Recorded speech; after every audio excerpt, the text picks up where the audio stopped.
Alicia Morrison's ex-fiancé William Moreland owes for 2 engagement rings. William is countersuing, claiming Alicia has harassed him and his family.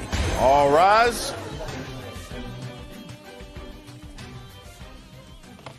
Now, this is case number 331 on the calendar in the matter of Morris versus Moreland. You're welcome, Judge. Parties have been sworn in. You may be seated. Folks, have a seat, please. Miss Morris, this used to be your fiancé. Yep.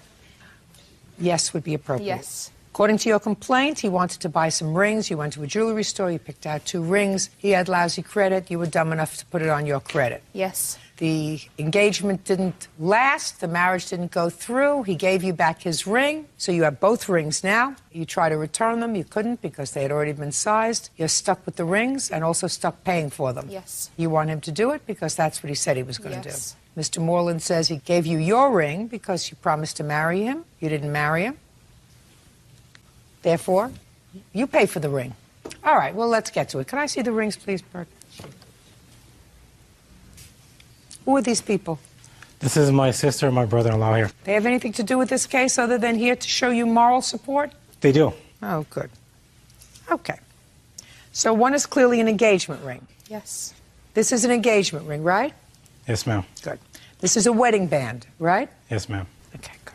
Now, tell me how it came about that you purchased these rings. Do I start from the beginning, or the ring part? When did you meet and when did you fall in love? Okay, we met in May 05. I mean, you want to know about that? You met, you fell in love. Okay. Perfect. Good.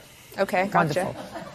Now, tell me about the day you went to the jewelry store. September something. I don't know the exact date. I have the receipts and stuff. Good. But we went there. I asked him a million times. I said, are you sure? Because he does not have credit at all. And I know this, but he had a job. Tell me. Sorry. Tell me what you know. Don't Okay, tell me what he had. Just tell me you went to the jewelry store did. and... We went to the jewelry store. He said, pick anything that I wanted. So I picked the ring that I wanted. He said that he would pay for it. I put it on my credit because I have the good credit. And there you go. Oh, just a second. Whose idea was it to go to the jewelry store? Both of ours. What do you mean, both of yours? We agreed in the car that we would both go together and pick out my ring. Okay. And when did he give you the ring? That day. He put it on my finger that day. When did he ask you to marry him? Well, we had discussed it in the car going up there, and then that day he proposed to me that day. Anything precipitated? What does precipitated mean? Anything come before that? You know, I mean, was there any discussion of marriage? You were in a car. We had talked about it forever. We met May 05. We liked each other, and we fell in love, and yeah. So this is an engagement Yes, ring. it is. Right? Yes, ma'am. Now, you put the ring on her finger, right? No, I did not. Well, tell me how it happened, sir. She got kicked out of her parents' house. And, You're in a car going to the jewelry store. Okay, we were in a car going to the jewelry store. She brought up the idea of marriage. She's the one that... Just a second. What did she say to you, and what did you say to her? She was No, like... listen to me. Listen to me. If you tell the truth, I'm going to say something to you, and I want you to think about it and just remember what I'm saying. If you tell the truth, you don't have to have a good memory. Yeah. If you lie, you have to have a very good memory, because you won't find anybody that can trip you up faster than me. So I want you to remember that. If you tell the truth, you don't have to have a good memory. You're in the car. Go. We're in the car. She brought up the idea of marriage. Good. And Sometimes a girl has to do that if a guy is not moving fast enough. yeah. Sad, what did you say? I was like, yeah, I just kind of went with it, you know? No. Mr. Moreland. Mr. Moreland. It's the truth. I don't want to hear you just about when you just decided to go along with it. She brought up the concept of marriage. What did she say? What were her words? I don't remember her exact words that day. What do you think about us getting married? Yeah, and I said, you know, I at the time I loved her, so I'm not going to say there no, you go. So know? you loved her, Yeah. and so you wanted to get married. Yeah. Okay. Now, whose idea was it to go and look for rings? Hers. Tell me what she said. She wanted to stop by the jewelry store and look at a ring. And what did you say? I said, okay. Great. Now we're cruising. Yeah. So you went to the jewelry store, and what did you do once you got into the jewelry? Take your hands out of your pockets. What did you do once you got into the jewelry store, Mr. Moreland? She selected a ring that she liked. Just a second. You didn't stand there like a dummy, did you? I stood there while she selected a No, ring. you didn't stand there like a dummy. You said something. You walked in, somebody came over and said, may I help you? Yeah. And did you tell them what you were looking for? She didn't. You didn't say anything. I didn't say anything. You didn't say, just a second. You didn't say anything. I did not. I don't buy that, sir. What do you do for a living? I'm a carpet cleaner. You worked steadily? Yes. Do you have to sometimes go in and you say, why don't you do 3 rooms? We have a special today, 3 rooms instead of 1 room. We could do 3 rooms for this one. You ever say that? Yeah. I've been there, done that. Not in your vocation, but I had people say it to me. So you're a salesman, sometimes. Yes, ma'am. Right? So you didn't go in there and stand there like a dummy. You at least communicated in some respect with either her or the salesman. I did. Perfect. So what did you say? Well, I don't remember my exact words of the evening or the afternoon, but I went up there. The lady asked, "Can she help us?" And I said yes. And then Mrs. Morris took it from there. And well, did you give her a budget? Did you say, "Listen, there is a particular budget," or don't look for something in 5 carats. We're not talking about spending $100,000 here. This is about what I can spend. Did you give her any sort of parameters? No, everything was her idea. Put your hand down. You weren't there, were you? She called me out. You weren't there, were you? No, ma'am. Good. Everything was her idea. Right. That's sometimes the way it happens, sir. Some of the best marriages start out with that. Yes. I remember saying to my husband, opening up a calendar and looking at him, he was dragging his tail. I looked at him and I said to him, pick a date. There's the calendar. Pick a date. And he did. And he would say, I just went along with the drill. And look how happy he is 30 years later. But pick a date. Judge Judy continues in a moment. I can tell you exactly how this ended. Make sure it's nice. It's nice as I can make it, but this is her character that I'm going to tell you about. And later today, You called him. He responded to your home within 24 hours. And my question to you is, why didn't you make good on the check for 1 month? He didn't want it. real cases, real people. Judge Judy. 24-year-old Alicia Morris is suing her ex-fiancé, 25-year-old William Moreland, for the cost of 2 engagement rings. William claims the engagement was Alicia's idea. Now let's talk about this ring, sir. Mm-hmm.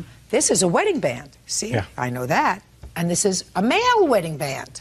Tell me how you got this. She bought it for me. She went to the jewelry store. Not at the same time. Not at the same time. Like 2 days later. And did you go with her to have it sized? Yeah. She didn't take your arm off and take your finger over to the jewelry store without you being there, did she? She did not. So you went there. And what happened when you went there? You said, I want to get this sized for me? Yeah. Right? I had it sized. When did this great romance end? Like a couple weeks later, How come? our same problems resurfaced. Okay. I can tell you exactly how this ended. Go ahead. Make sure it's nice. It is nice. It's nice as I can make it, but this is her character that I'm going to tell you about.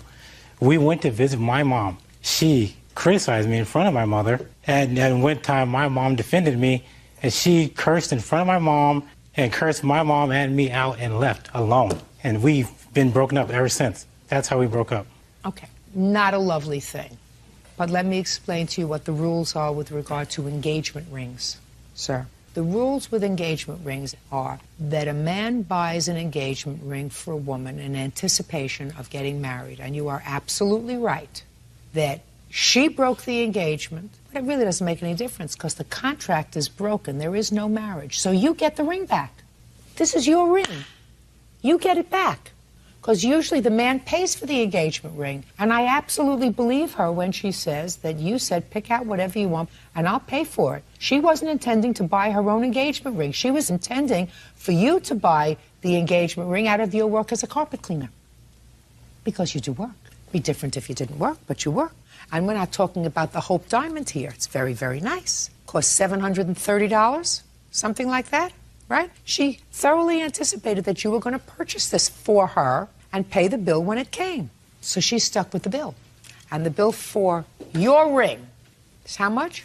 $769.33. Let's round it off to $770. Now, this is something entirely different, madam. This you bought for him. Yes, I did. I hope the next guy has the same ring size. Me too. Would you give this We're back working to her, on it. please? We're working on it. Would you give this back to her, please? Thank you. And Mr. Moreland, being engaged means, if you buy a ring, means you buy the ring. She doesn't buy a ring for herself. That would be different if you didn't go with her to the store, if you didn't communicate with the salesperson, if she went out and said, honey, I picked out a ring for myself. Do you love it? I really love it. This is what I want. I want to get married. Here's the ring I picked out for myself. Different. But you went to the jewelry store together. You went there looking for a ring. She said to you, do you like it? This is what I like. Do you like it? You said, yes, I like it. If you like it, I'm happy. I love you. That's what you said. You said, I loved her, right? At the time I bought it, I did not say I paid for it. Oh, no, I don't believe that. I believe that you said to her, you use your credit, but you'll pay for it. There is not a question in my mind that the agreement between the two of you was that she was not going to pay for her own engagement ring. Found out after the fact, but that day it was impulsive. I don't care whether it was that day or the next day. There is no question in my mind that you agreed to pay for this engagement ring, whether it was that day or the next day or 2 days later. Yes, what?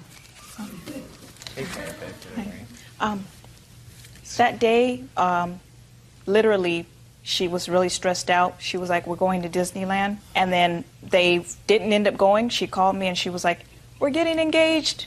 Here are the rings. It was really impulsive. It was, and he loves her, so it was more of like. I went with the flow. So what? Are you married? No, ma'am. Ever been? Yes, ma'am. Did you get engaged? Yes, ma'am. Did you get a ring? Yes, ma'am. Did he buy the ring? Yes, ma'am. Did he pay for the ring? Yes, ma'am. That's what happens. Got it? Yes, ma'am. Judgment for the plaintiff in the amount of $770. That's all. Ma'am. Goodbye. Oh, you have a harassment counterclaim? It's nonsense. For harassment, if you paid her for the ring, she would stop harassing you. Parties are excused and they step out. She's crazy. He owes me the money, and that's all I'm going to say. She needs help that I can't give her. I'm happy that it's over. I'm done. It's over. That's the bottom line, and I won. Thank you very much. And now the next case.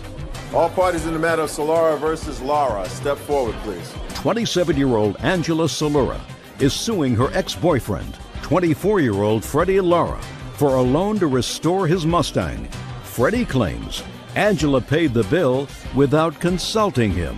Mr. Lara, it is your claim that the defendant, who is an old boyfriend of yours, owes you some money. Correct. For a loan that you made to him, and the purpose of the loan was to have an old car fixed. Yes. This was a specialty car? It's just, it's going to be a classic soon. It's just a car I always wanted to fix up.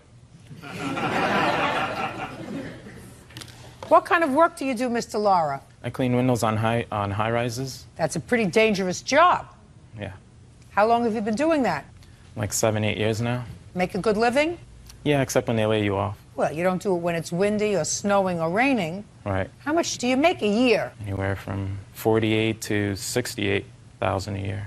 And how many people do you support? Just myself. What kind of car is this that you have? It's a 1986 Ford Mustang GT. And your age, sir? 24 now. Got a lot of money in the bank? No, unfortunately. Do you own a home? No, I'm working on it. I'm renting an apartment for now. Well, you make a lot of money. What do you do with all your money? It's expensive to live in New York. You don't put any money away? No, I try. Not really. You need a good woman, sir, to help you out. You also have a claim for harassment. It is your claim that he's been making harassing phone calls to you, and it's because you believe it's because you confronted his now girlfriend and told her that he was still involved with you. She did not know about the payments. She never knew. He began dating her a week after we broke up, and she just found out about our involvement beginning of January of this year. How did she find out? She found a text message in his phone. Is that right, sir? Yes, sir, because she was harassing. She was harassing for what? Yeah, she was mad about the breakup, so she couldn't mad leave about me the alone. breakup, or did she ask you for money? She was harassing me about everything. Was money involved? Yes. These are not hard questions, sir. Now, tell me about this loan. We were dating for about a year, and within that time, he needed some major repair work done on the car. It was a car that both of us were using for transportation, or rather him. I don't drive. I don't have a license. So he was driving you around? Yes. I used to live with him, and where we live, you cannot get around unless you have a car. How long did you live together? About 9 months. Where were you living at the time? In your apartment? Staying with my mom at the time. So how were you living together? Where did you live together? In his bedroom. In his mother's house? In his mother's house. Just a second. In his mother's house. So neither one of you were paying any rent? I did I tried to give them money as much as I could. Don't tell me tried. I'm not interested in your trying. So you weren't paying any rent? And you weren't paying any rent? We were, when we could. Well, sir, if you make $50,000 a year, it seems to me you could help out with your own rent. What does your mother do for a living? She's a stay-at-home mom. Well, how does she support herself? Her boyfriend. And she had the two of you living there? Yes, correct. Tell me about the loan. He needed some major repair work done on the car. The car was not running, and he asked if he could use my credit card because I don't have any money except for my credit card, and he told me he would pay me back. So I lent him the credit card, and within that time, he was making payments to me weekly. To you or to the credit card? He was giving them to me, and I was paying the credit card because the credit card was in my name. How much was he giving you? Anywhere from $100 to $200 a week. Tell me when you actually put the bill on your credit card. What was the date? Between June and July, 7 transactions were put on the credit card in the amount of about $5,000. I'd like to see it. Sure. Who had physical possession of the credit card? I did. So how would this money be placed on the credit card? A few times I went with him to use the credit card, and there were a few times where I just gave him the card. And I never used the credit card, Your Honor, with the exception of maybe 1 or 2 times. It was all of the car repairs. Who has the car now? It's his car. He has it. When did you break up? August 26th of 2006. So shortly after the car was taken Yes. care of. Now, Mr. Lara, I read your answer. Your answer says that you had made an arrangement with the place that was fixing your car, that you were going to pay them out. Yes. And she took it upon herself to go in with a credit card and pay the bill. But that's not true, because there were 1, 2, 3, 4, 5, 6, 7 different times that the credit card was used. It was more than one time, so you must have known about it. Yes, I did. And did you say, don't do it because I'm going to pay them Absolutely. out? I insisted that she didn't do it. Each time you said, don't do it because I'm going to pay them out. She said it's something we both need, so. I believe that. No, I believe that. Listen to me, Mr. Lara. I believe that she said to you, listen, I use the car, because she did use the car. So she said, we're both using the car, so I'm going to pay for it. Instead of paying them, pay me. And she says that you were giving her money, Mr. Lara. Yeah, I felt bad. I didn't want her to spend so much for Now, a gift. you felt bad when you were living together? Yes. Speak up! Yes. Scared to death of me or what? Are you always this low energy, sir? Yes. It's very hard to get excited with you, Mr. Lara. Mr. Lara, I want you to pay careful attention to all my words, sir. While you were living together, you felt badly about what she spent on the car, on your car, so you were giving her money. Yes. After you broke up, you stopped feeling badly, so you stopped giving her money. Is that what you're telling me? She kept on harassing. No. Don't tell me her. I don't want to hear harassing. I want to hear while you were living together and using the car together. Listen, I want you to follow the logic of this. You were paying her while you were together and using the car together, right? Yes. After you broke up with her and started to see your new girlfriend and she wasn't using the car anymore with you, you didn't feel badly anymore, so you stopped giving her money. Well, I didn't want it to interfere with my relationship. She kept harassing me because things with her, who she was trying to get with, wasn't going well, so I think she's doing me because of the breakup. I don't give a rat's behind what you think. I asked you a very simple question, and you understand my question, because I don't think there's total vacancy between your ears, sir. While you were together and both using it, you paid her for laying out the money. When you were no longer together and she wasn't using the car, you stopped paying her. That's what you're telling me. That's objective, not what you thought, what you felt. That's what happened. Doesn't that sound stupid to you? No, because it was a gift. Mr. Lara, I know that you have this word gift in your mind, but what you did in paying her belies the fact that it was a gift, sir. You paid her for the credit card. Hundreds and hundreds of dollars, according to her, because she's only suing you for what she claims is the balance, which is $3,400. And the total was close to $5,000 to fix the car. So you paid her a lot of money to pay down the credit card. Do you understand, sir? Yes. Listen, was he more exciting when you were together? He had his moments. Few and far between. He has a problem with confrontation, Your Honor. He has a problem with confrontation? Yes. Oh, and I love confrontation. That's why we don't get along. Judgment for the plaintiff in the amount of $3,400. That's all. Thank you. Thank you, Your Honor. You may step out. Changed my number. Somehow she called my mom and got my new number. He is correct. I was able to get his new phone number. She kept on calling me and leaving me text messages. It was to get my money back. That was it. We split up, and she doesn't find it was a good enough reason for a breakup. That was in August. I've had time to get over it. I'm glad it's over. I'm very happy I can put a closure on this now. Ann Gribben is suing singer-entertainer Porter Singletary for the return of her deposit. Ann claims Porter stopped performing halfway through her son's birthday party. All rise.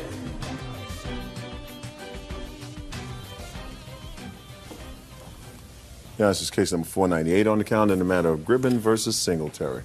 Parties have been sworn in. You may be seated, sir. Have a seat, please.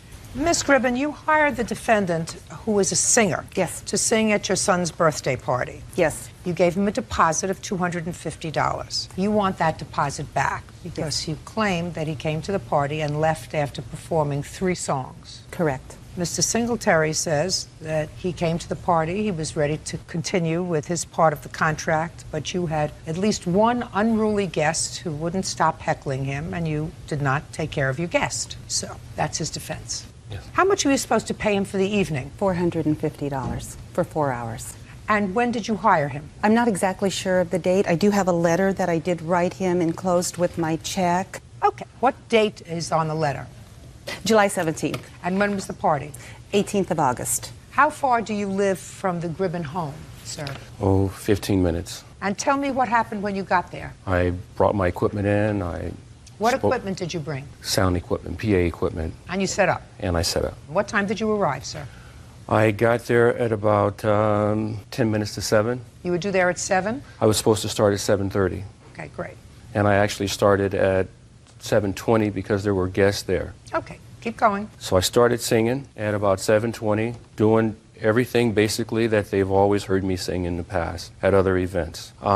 It was about 8:10, still singing. They informed me that the sun was going to arrive. When the sun was to arrive, I was to stop the music and we're going to sing happy birthday to him. So we went ahead and we stopped the music. He came in at about 8:20.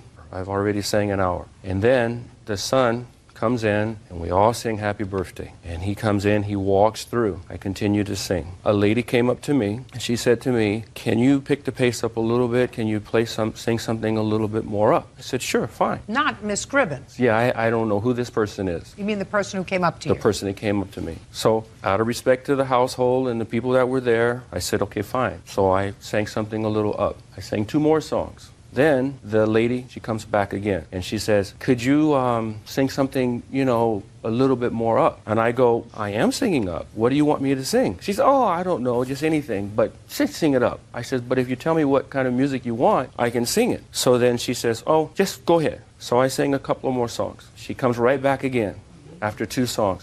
And I said, "What's going on?" And she said, "Well, could you sing something a little more up?" I says, "Look, this is your 3rd time to come to me. You need to tell me what it is that you want." So then she says, "Well, just anything." So I said, "Okay, fine." I turned the music off, and that's when I went in to look for the plaintiff. The lady that had been coming to me to ask me these questions, they were in the room together. And when I came to the door, they were talking about me, and they both turned red in the face because they were saying something. And then I just said, "I don't know who this lady is." I said, "You know what I do? She wants me to do something that I don't know what she wants me to do, and it's total throwing off everything that I do as an entertainer." Within about 2 minutes, all of a sudden some music comes on, blasting, some kind of rock punk music. And I go, "What are you guys doing?" And then so she says, "Oh, I'm so sorry. I can't believe that this is happening." And Who said that? The plaintiff. And then so Well, who I changed said, the music? Who changed the music, Miss Gribben?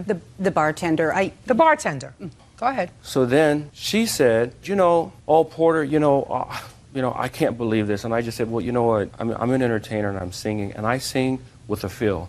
And when you change the mood of the show, it throws everything completely off. And this music, and the kids are just bouncing their head around, and they're into this music. So they're into a little more upbeat music. Up to this music."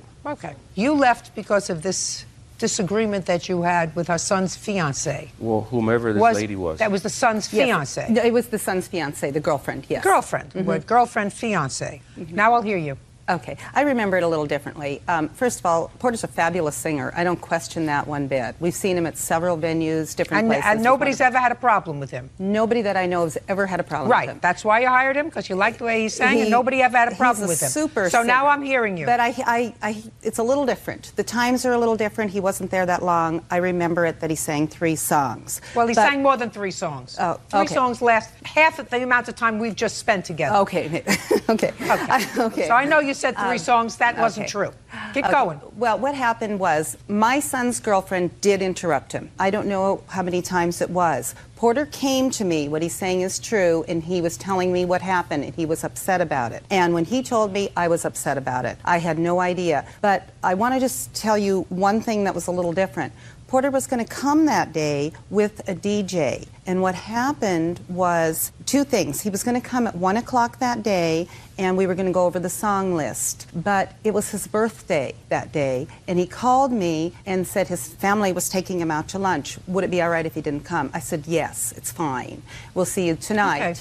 And then when he got there, I said, where's the DJ? You mean you thought you were going to get a singer and a DJ for $450? Right, well, what planet do you live on? I'm sorry, not a DJ. I'm sorry, DJ equipment. I'm sorry, Okay. not a DJ. I'm sorry. So you had entertainment for the entire day where he was going to sing and DJ equipment when he wasn't singing. Correct. For $450. Keep going. Okay, but he got his DJ equipment stolen, and I said the reason I'm bringing that up is I said that was no big deal. I mean, he sings beautifully. Let's go. But what happened was when he came to me and told me that my son's girlfriend had interrupted him, you know, I told him that I would immediately speak with her, and he's telling the truth. When he stopped playing, the bartender turned the music on. So I told Porter, I said, I'll turn it off. I mean, I begged him to stay. I mean, I told him I'd do whatever I could to, What did you say to your son's fiancée? I asked her, I confronted her immediately because she walked in right kind of behind Porter, and I said, what's going on? And what did she say? She says, well, I just wanted him to play something a little different or something a little upbeat. Well, it's not up to her. Oh, absolutely. I said, let me handle this. And what did she say? Okay, you know, but I mean, I agree that she was rude. But what I told Porter that night, I said, Porter, I mean, you're terrific, and everybody here thinks you are. We want you to stay. I mean, I'll muzzle her. I'll do whatever you want. I mean, I wasn't unruly guests. I mean, it was he has to admit, it was family and friends. Got it. Judge Judy continues in a moment. She's still the girlfriend? Ex-girlfriend now. How much after the party did she become an ex? Couple months. See how things all work out for the best? We didn't really like her. You didn't really shouldn't say that. And later today, And her parents probably looked at you like I'm looking at you and saying, why? I raised this nice girl and she brings me home a bum. Why? What happened?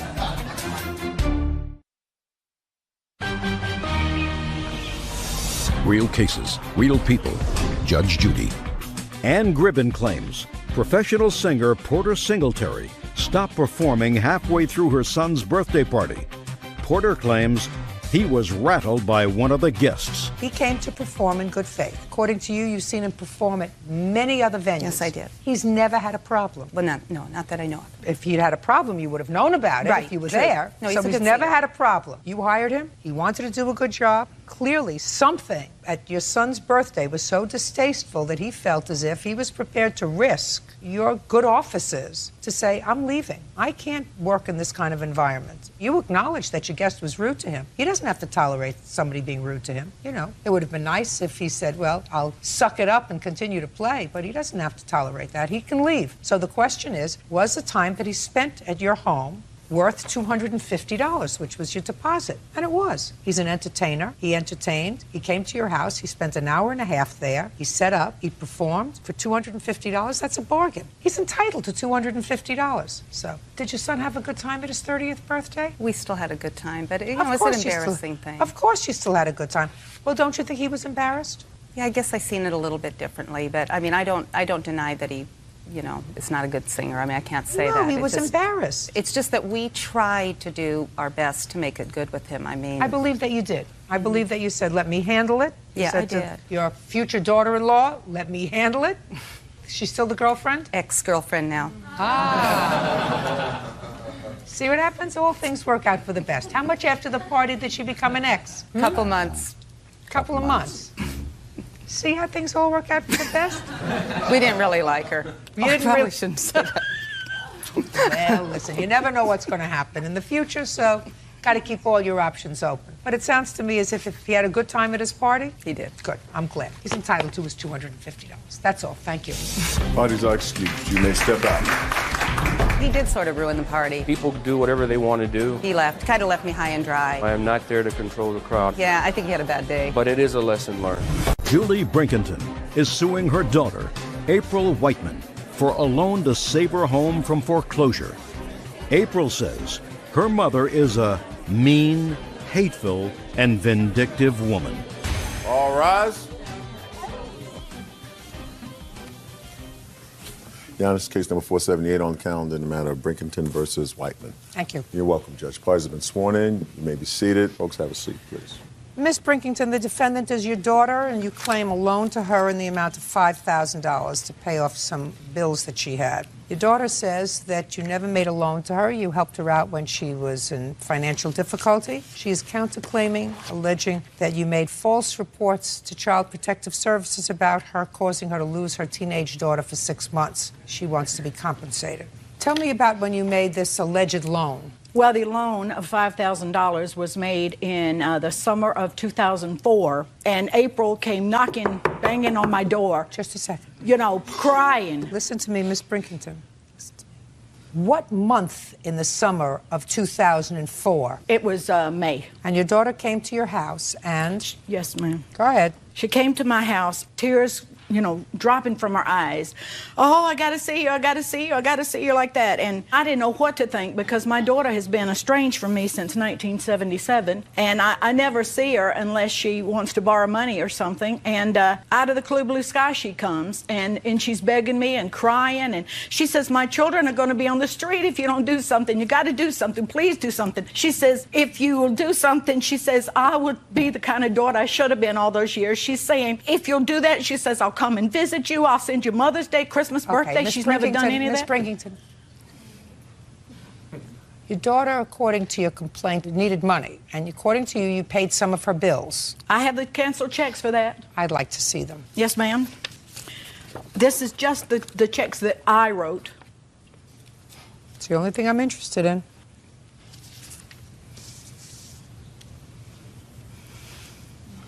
Where was your house located? 61. Not your house located. In Rock Hill, South Carolina. Who did you own the house with? Myself. Who held the mortgage? Household mortgage. They still hold the mortgage? I ended up losing the house to foreclosure. When did you lose the house? In about October, November of 2004, I believe it was. Your mother has checks here written out to household mortgage in the amount of $938. Okay. Would that be your mortgage? I don't believe my mortgage was that high. I mean, I've had a lot of chaos in my life since that time, but I thought my mortgage was about $800 and something. How many months were you behind in your mortgage when you came to your mother?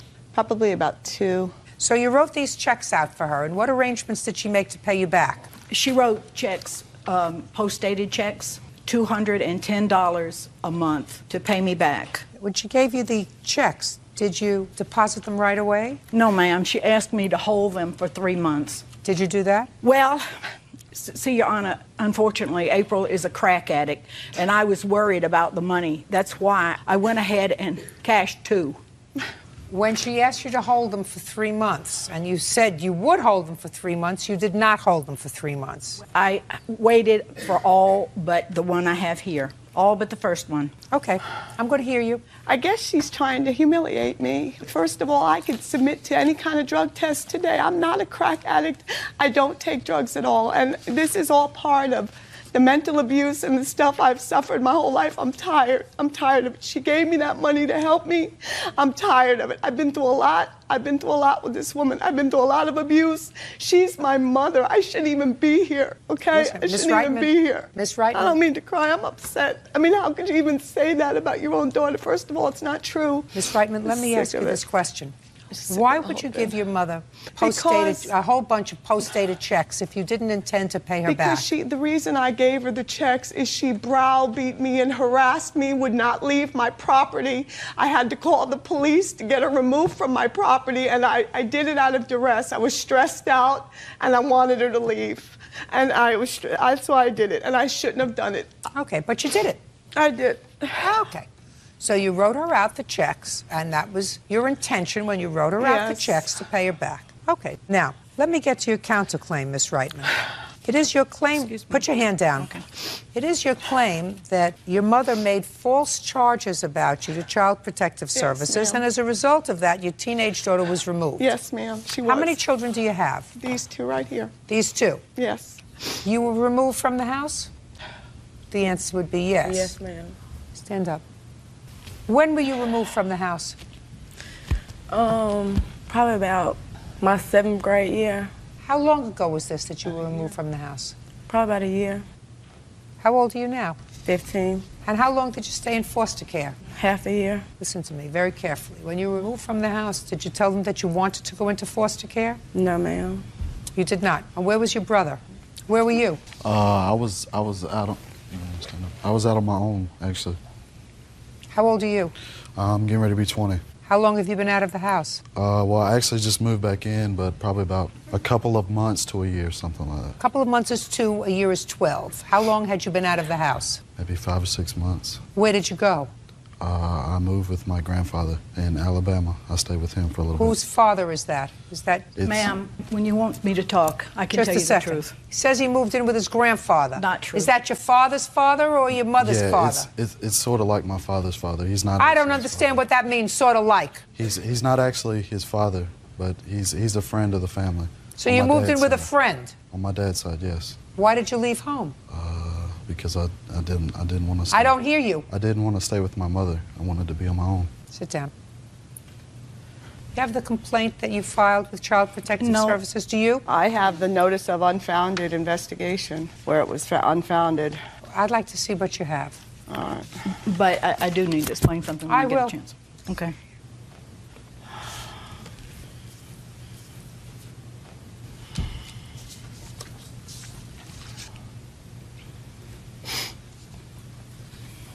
April, what kind of treatment plan were you involved in? Just different things that they did. They had me visitation.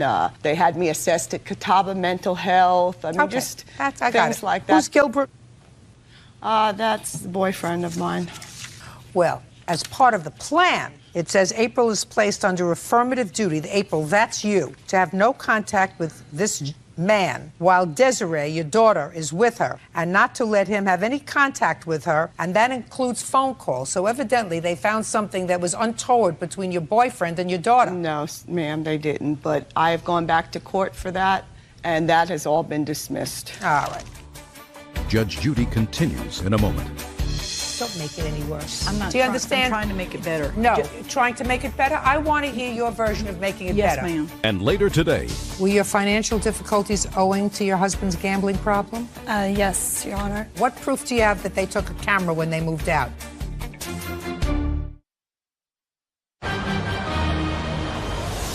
Real cases, real people. Judge Judy. Julie Brinkenton says her daughter, April Whiteman, owes for a loan to save her home from bank foreclosure. April is countersuing, claiming her mother filed a false report with Child Protective Services. Miss Reitman, you have no case against your mother because the Child Protective Services report does not indicate that they found that there was no abuse and neglect. They decided to not pursue it after having you and your daughter under their supervision for at least 6 months. So it's not that they ruled that there was no abuse or neglect going on in your house. They found that your 15-year-old daughter could go home if you did certain things and cooperated, which, according to you, you did. Yeah, I did. So that doesn't mean that the reports were unfounded at all. That means that you did, at least according to them, what Child Protective Services told you had to do in order to have your daughter come back to you, which is a far cry from nothing was going wrong in your house. Do you understand? I understand. Good. Okay, you owe your mother $4,200. Don't say anything else. Listen to me very carefully. She's still your daughter, still your granddaughter, and still your grandson. They are still part of your family. I believe that your daughter. Listen to me. I believe that your daughter was probably under some stress, whether it was drug-induced, there was mental health issue, or whatever it was. It was your understanding that you were going to be paid back. Yes, you ma'am. weren't paid back. You have a right to be paid back. But don't say anything else. Don't make it any worse. I'm not. Do you understand? I'm trying to make it better. No. I do have one thing to say. Yeah. You're trying to make it better? I want to hear your version of making it Yes, better. ma'am. I'm not wanting to be here. I'm in a sad situation to be here, but my main thing, April is a drug addict since teenage years. I would like to get her some help. Listen to me. I can't help her. And what I'm telling you is that's not helpful. If I cannot order her to do something, you're making that statement is not helpful. I thought maybe you could get her a drug test. Well, I'm not going to get her a drug test. Okay. Right now, she has one minor child living in the house, but that minor child looks pretty savvy. She has a 20-year-old who's living in the house. And if between the 20-year-old who's living in the house and her teenager who's living in the house, they can't convince their mother, if she needs help, to get help, I certainly am not going to be able to do it. Judgment for the plaintiff in the amount of $4,200. Thank you, Judge Judy. What is our excuse? You may step out. In a perfect world, I'd like to see her never talk to me again. My prayer would be that April would see that I love her. I've been hurt my last time by her. I'm tired. I just want to be left alone. 18-year-old Maritza Lopez is suing her former high school classmate, 18-year-old Heather Landry, for attacking her in a mall. Maritza claims Heather is carrying a high school grudge. All rise. Now, this is case number 147 on the calendar in the matter of Lopez versus Landry. You're welcome, Judge. Parties have been sworn in, Your Honor. You may be seated. Ladies, have a seat. Miss Lopez, it is your claim that the defendant assaulted you in a mall. Correct. And you want your medical expenses paid. Miss Landry says that you actually started up with her by throwing a can of soda on her. She says nobody was really injured in this incident, but that clearly you were the aggressor. You know each other from high school, is that correct? Correct. And it's my understanding that there was an unfortunate incident where you actually hit Miss Landry in high school. Mm-hmm. When was that?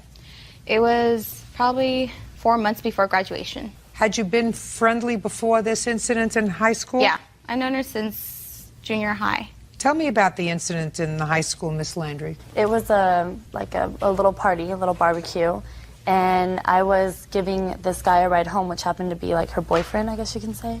And she had came in the house crying hysterically to talk to him, and she was talking to him outside. And I had to go because his cousin was sick. And so I went out, I gave him about 20 minutes to talk, do whatever they had to do. And then I went out there and I told him, we need to go. Are you staying or are you going with me? Because I needed to leave. I needed to get the sick guy home. And she got in my face and she was like, can't you see I'm crying here? Blah, blah, blah, yelling at me. And I was like, I don't care. I just need to go. So he needs to make a decision. Then out of nowhere, she just hit me. Okay. And she apologized for that? No. She did not apologize. Never apologized to you? No. Okay, well, I can imagine you were pretty angry at that. Yeah. I can imagine you were. Mm-hmm. All right, now when was this incident in the mall? On what date? The May 3rd, 2006. Tell me your version of the events of that day, Miss Lopez. Okay, well, I was working at the mall, at the store, and me and my manager decided to go get something to eat, so we ordered food from a restaurant there. I went to go get the food. As I walked in, I noticed that Heather and her friends were just sitting there. And, I just didn't think anything of it. I just sat down, told the waitress that I was here for the pickup. I got my food and I walked back. So as soon as I got there, went on my 10-minute break, came back out. That's when I noticed that Heather and her friends were there. In the store? Right, in my store. How many stores are in the mall?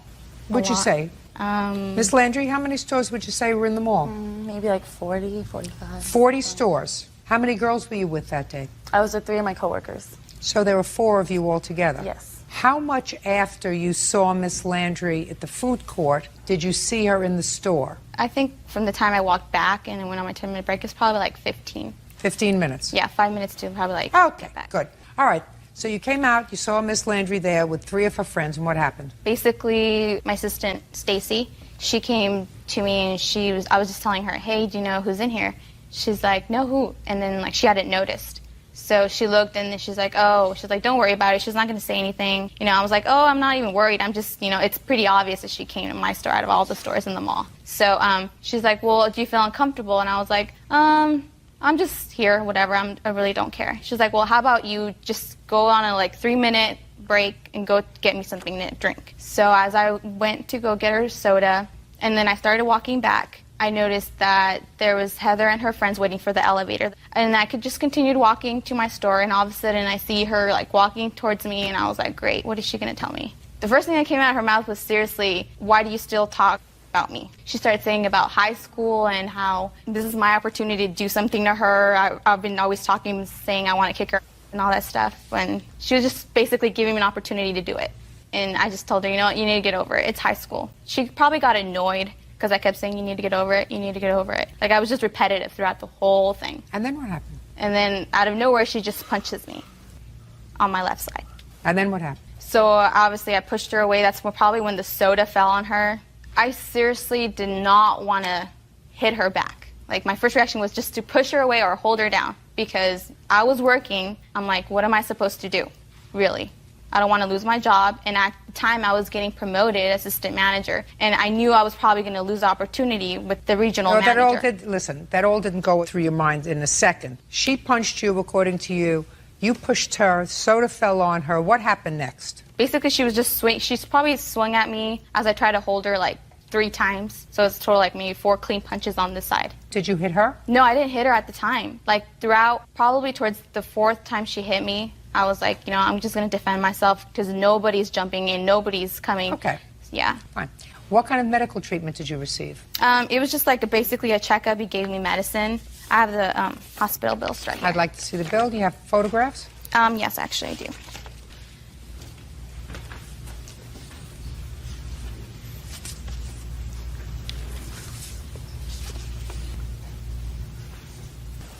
Okay.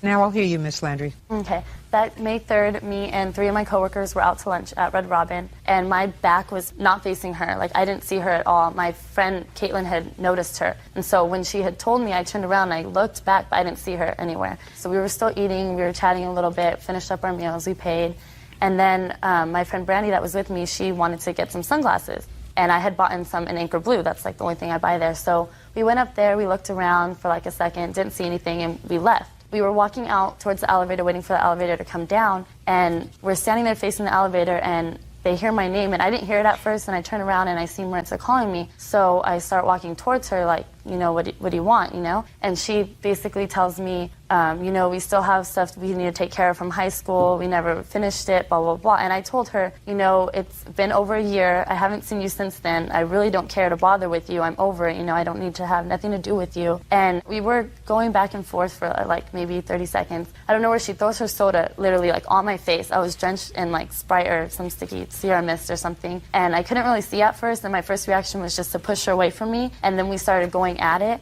I'm pretty sure I had the first hit, like actual hit. And we were going at it for about 10 to 15 seconds, and then it was over with, like in a matter of seconds. It was no big, like, fight. Judge Judy continues in a moment. Did you buy anything in her store? No, I didn't. How long were you in her store? About 10 minutes. That all doesn't make sense, Miss Landry. And later today, he was told not to go on the computer. He turned around and went into the adult sites. That's why we didn't want him to do it. Plus the fact that he's done it to 2 other computers for the same reason. real cases, real people. Judge Judy. Maritza Lopez claims she was punched in the face by former high school classmate Heather Landry. Heather claims Maritza threw a soda in her face. Who is this? This is Maritza. She's one of my coworkers. Marissa, you have a last name? Ramos. You were there on the 3rd of May? No, not there at that actual fight. I wasn't there. So how is she relevant? Because after that altercation, about 2 days before I went to court for that, Maritza had showed up at my job looking for me. She sent a friend in my job asking my manager for me if I was working. He had said, yeah, I was working. Don't listen to me. What are the names of the 3 co-workers who were with Miss Landry on May 3rd? Kaylin, Brandy, and... Kaylin? Yes. Brandy? Yes, and Kelly. How long have they been working at the same store as you? Brandy's been there for about 3 years. 3 years? She still work there? Yes. Good. Kelly, she doesn't work there no more. She was there for a year. She quit. And Kaylin's been there for about a year. Still there? Yes. Now you can sit. Miss Landry, why would you bring someone who wasn't there on May 3rd and not bring the 2 co-workers who were there on May 3rd and who can support your story. One of the, Caitlin, she was actually supposed to come, but she got food poisoning this morning. She was really sick before we came over here, so I brought Maritza Ramos because after the... What about the other co-worker? Brandy's still there. So why didn't Brandy come? Because she couldn't get the day off of work. That's a lot of excuses. Okay. Some things make sense and some things don't make sense. What doesn't make sense is why Miss Lopez, who is working at the precise time that this happens, would start up with you when you had 3 women with you. She might start up with you if she had 3 women with her or 2 women with her. But I don't get the sense that she would start up with you, Miss Landry, when you are a group of 4 and she is 1 person. Because that's stupid. That's number 1. Number 2, the mall has 40 stores. Here, after you had lunch, you and your 3 friends, within 15 minutes, ended up in a store where she works. It was not within 15 minutes. Half hour. I mean, how much time do you have for lunch? 4 hours? Only I get 4 hours for lunch. We weren't on our lunch break. We were just out to lunch. I see. So you were just out to lunch and had the whole afternoon. Did you buy anything in her store? No, I didn't. Did anybody buy anything in her store? Not that I know of, no. How long were you in her store? About 10 minutes. That all doesn't make sense, Miss Landry. What makes sense to me is that you slugged her, you got even for the slug in high school, and you're going to pay her medical bills. That makes sense to me. She's not charging you for pain and suffering. She's not charging you for anything else. She wants her medical bills paid. You figured you got even. You're getting even cost you $526. Judgment for the plaintiff, that's all. Thank you. Parties are excused. You may step out. They wrote me a ticket for battery, like misdemeanor battery. I basically hit her back by throwing her a soda. I went to court. The court was dropped. End of story, you know? Ever since high school, she continued egging my car. Really immature. I mean, it's high school. Can she get over it? And now the next case. All parties in the matter of Guerriero versus Chase. Step forward. Stephen Guerriero is suing the mother of his daughter, Joanne Chase, for a loan to move. Stephen says Joanne took the money but never moved. Mr. Guerriero, you and Miss Chase have a 12-year-old daughter together. That's correct. The child is currently in your custody. Yes. And has been so for the last year. Year and a half. Year and a half. It is your claim that you made a loan to Miss Chase at a time when she was in need, and you want that money back. The loan was $1,000. Miss Chase acknowledges that you gave her $1,000 about a year and a half ago. You'll give me the exact date, but she said the money was not given as a loan. It was given in order to protect your daughter, who was then living in an unhealthy situation with Miss Chase and her husband. Why did you need money, Miss Chase? Because I needed to move out of my home that I was living in to get my own apartment with my daughter. What did you say to him when you called him? I asked him to loan me $1,000 to move out, to get my own apartment, which he wasn't happy with me living with my husband. So I asked him to loan me the money, and on contingency of us selling our home, I would pay him back. Well, when did you add this little contingency? When I asked Look him... at me. Don't look on the floor. I'm sorry. And, you know, certain things make sense and certain things don't. So, Ms. Chase, make sure you don't tell me anything that doesn't make sense, because if it doesn't make sense, it's not true. He knew that I was going to be selling. Don't tell me what he knew. I just want to hear what was said. Okay. I asked him to loan me the $1,000 and that I would pay him back as long as I sold my home. Did she say to you, can you loan me $1,000 until I sell the house? That's partially correct, Your Honor. Okay. She said, until I sell the house. Well, there was a contingency made after I reluctantly gave her the money, and I did give her the money, of course, because our daughter's safety was at hand. The first thing was if she sold the house, I would give the money in full. If she didn't sell the house, then once she got on her feet and got everything straightened out, she'd make payments, and I was fine with that, even if it was $5 a week. Sounds reasonable. So, you gave her the $1,000, you moved out. Correct. Go ahead.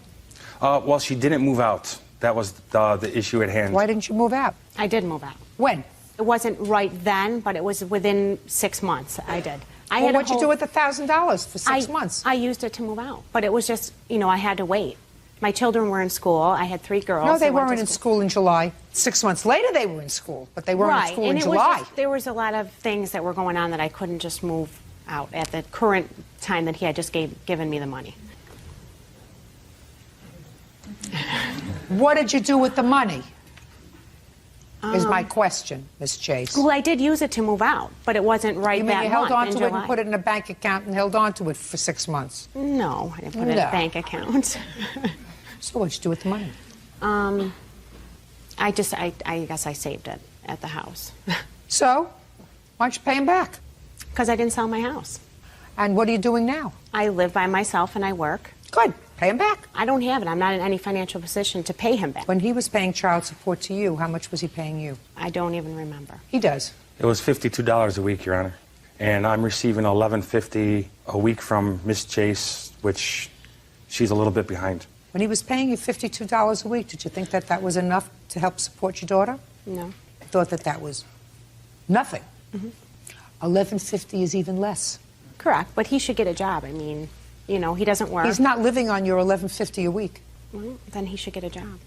Well, he's living somehow. Yeah, on Social Security. That's not your problem. That's the government's problem if they're giving him Social Security. Right, but I mean, I work and I also, you know, struggle myself to get child support from my daughter's father. What does that have to do with the $1,000 you borrowed from him?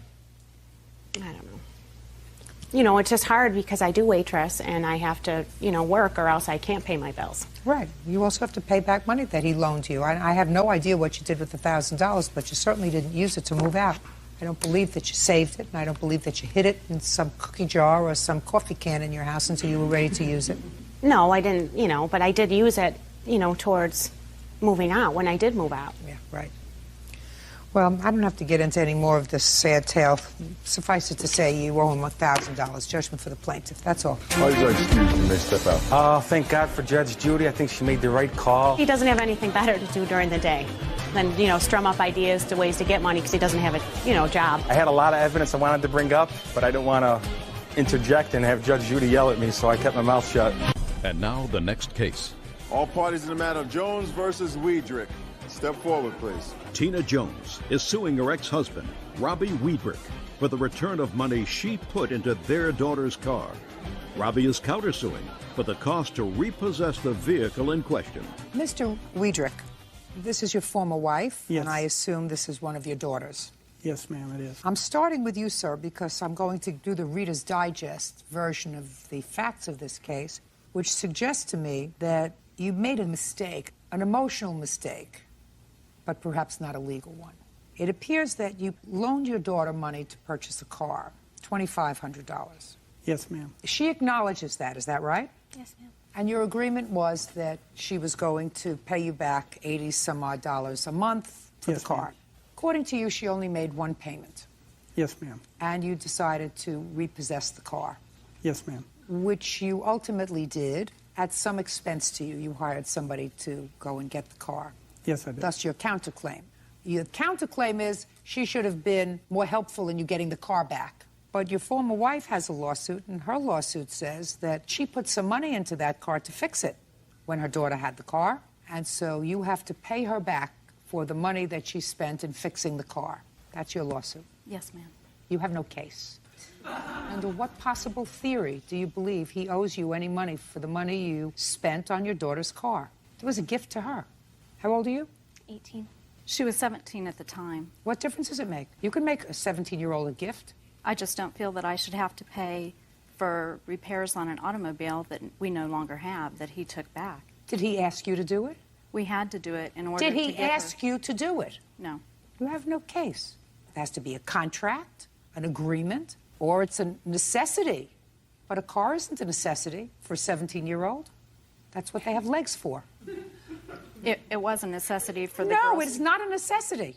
Under no theory of law that I know of is a car for a 17-year-old a necessity. That's what they have legs for. That's what they have parents for. To take them where they have to go, take them to school, take them to after-school activities, do whatever they have to do. Car is a luxury for most people, especially for a 17-year-old. So if you paid for repairs for the car and she did not do what she was supposed to do with regard to her agreement with her father repossessed the car. But you also, sir, have to pay for the repossessing of the car yourself. She's not responsible for that. So neither one of you is owed any money by the other. But there is a larger issue here. I assume that you have been a reasonable father to your two children. You have two grown children. One's 18. How old is your sister? 15. The children at some point lived with you, is that right? Yes, ma'am. Both children? No, just Melanie. How long did she live with you? For almost 6 years. Is that right? I think so.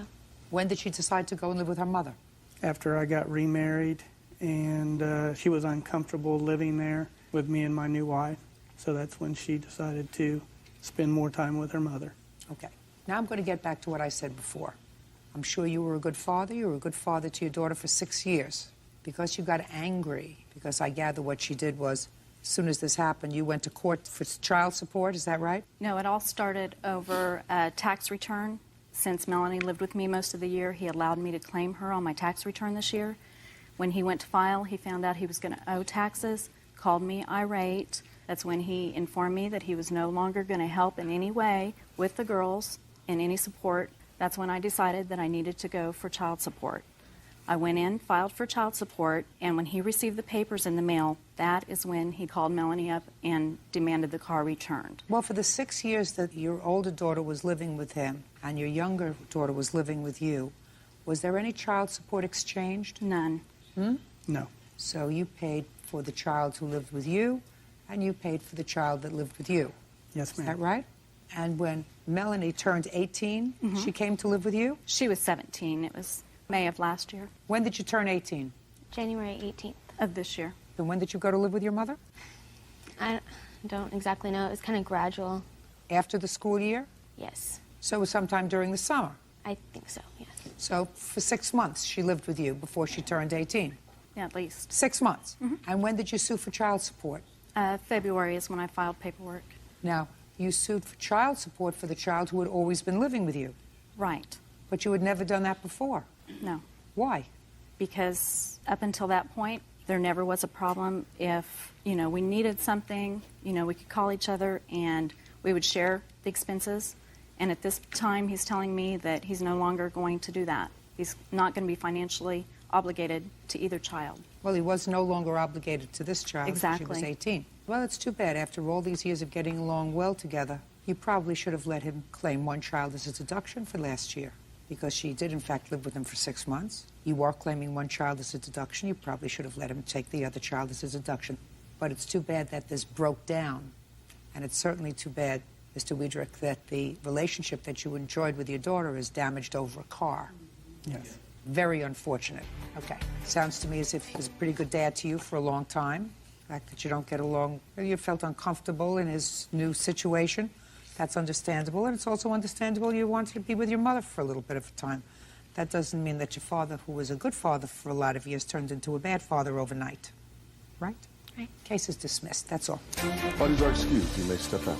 I had filed for child support, and that just made him mad, and he was taking it out on me, but in the end, ended up hurting them. I did offer to allow them to keep the car. If she would have gave me credit off the child support, I would have continued making the payments and the insurance payments. He's always calling irate, so we just hang up the phone. We just don't even talk to him. I'm just caught in the middle. It's unfortunate because she lived with me most of the time, and we've had a good relationship. I like to have a relationship with my father again. Well, I hope me and my daughters can have a good relationship like we've had in the past. And now the next case. All parties in the matter of Vermeulen versus Vermeulen, step forward, please. Kate Vermeulen is suing her ex-husband, James Vermeulen, for the unpaid balance on a Saturn he totaled. Mrs. Vermeulen, this is your former husband, and according to your complaint, you swapped cars with each other because your mother was coming to visit. You needed a larger car. That was last summer. So it's nice to hear that there was at least a reasonable relationship that you had, so that you accommodated your former wife, because you have children together, so that she would use a larger car that was yours. And in any event, you wrecked her car. And there was an outstanding loan on the car. The car was, in fact, totaled. And your former wife feels as if you should be responsible for the difference between what the insurance company paid on the car and the amount of the loan that she's still responsible for. And that amount is $3,634. Is that correct? Yes. You have a counterclaim because you say at the time she borrowed your car, she had a minor fender bender, but damaged the bumper of the car. Correct. To the tune of about $800, and she should pay that. Yes. That's your counterclaim. But let's get to the big ticket item here, Mr. Vermeulen. When did you total her car? I believe it was August 10th. I was on my way to work. 8/10. And when did you damage the bumper to his car? Actually, it was so minor that I don't have the exact date. Okay, but you called and told him about it? Yes. Okay. And you have a picture of it, I'm sure. Yes, I do. I have a picture of the damages that were done to the bumper and actually an imprint. Okay. Your Honor, it was September 5th, I do believe. when he ruined my car, when he totaled my vehicle. Why do you think that it was August 10th, sir? I thought that was the day. Well, it wasn't. It was September. In September? Yeah, because she would have a police report with regard to it. I didn't know that there was any police report. I wasn't charged in the accident. You have a police report? Yes, I do. May I see it, please? So it wasn't in August. It was September. That's a big difference. Sorry. How do you account for that difference? I don't know, Your Honor. I was working at that time there. I wasn't really paying attention to the date. When did you swap cars? Probably a couple days before her mother arrived. She was Which was coming when? in for England. Near the end of the summer, which was in August. In August. Now, it's clear that, according to your answer, sir, that the accident was your fault, that your foot got stuck, according to you, on the gas pedal. Between the gas pedal and the brake, Your Honor. So it was your fault, right? I guess if that's the way that you see it, yes, Your Honor. Well, sir, unless you were driving a very unique car. The gas pedal was put in by the factory. It remained in the same spot. The brake was put in by the factory. It remained in the same spot. You were familiar with the car. You had had it for some time. According to your answer, my foot got stuck between the gas and the brake. You want me to read you what you signed? No, Your Honor. So if your foot got stuck between the gas and the brake, it's your fault. Okay. Those two things didn't move together. I was wearing my work boots at the time, which are larger than normal size shoes. I was on my way to work, and it is a sports car. The gas pedals are closer together. I drive a truck, Your Honor. Well, whose fault is that, sir? The car's fault or your fault? It was an accident. No, sir. If you're wearing big boots and it's a small car, you take your boots, you put it in the back of the car, and you wear shoes that don't get stuck between the gas pedal and the brake. The car can't accommodate your work boots, right? Right, Your Honor. You have to accommodate the car, right? Correct. So it's your fault.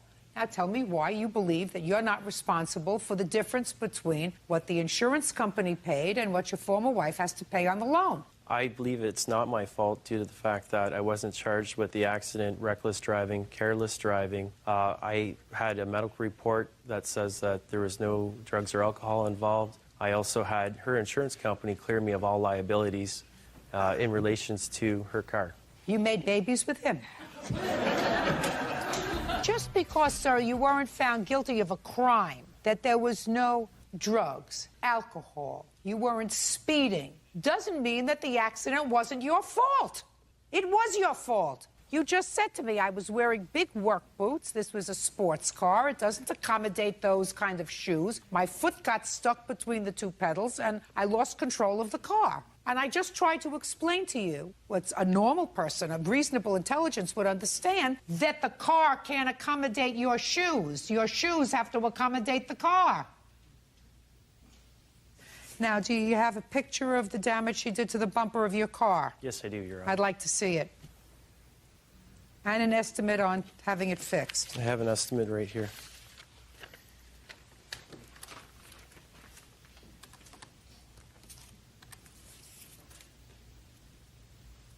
Sir, you brought me an estimate from this place for $1,154? Yes, Your Honor. Well, would you explain to me why? I'm only asking to cover the parts, the actual bumper itself, and have it painted there. I'm not asking for taxes, labor, insurance there. Originally, I asked her to pay for half because she is still entitled on her vehicle. She's entitled on the insurance, and she's still Did you have liable. insurance on the car? Yes, I did. And what was the deductible? $500, Your Honor. So that all you're going to pay for is $500. And then you're going to have a claim with your insurance company, and your insurance will go up. I decided to pay for the claim out of pocket rather than going through my insurance company and having my deductibles raised. Well, what do you think's going to happen to her insurance, sir? Because you totaled her car.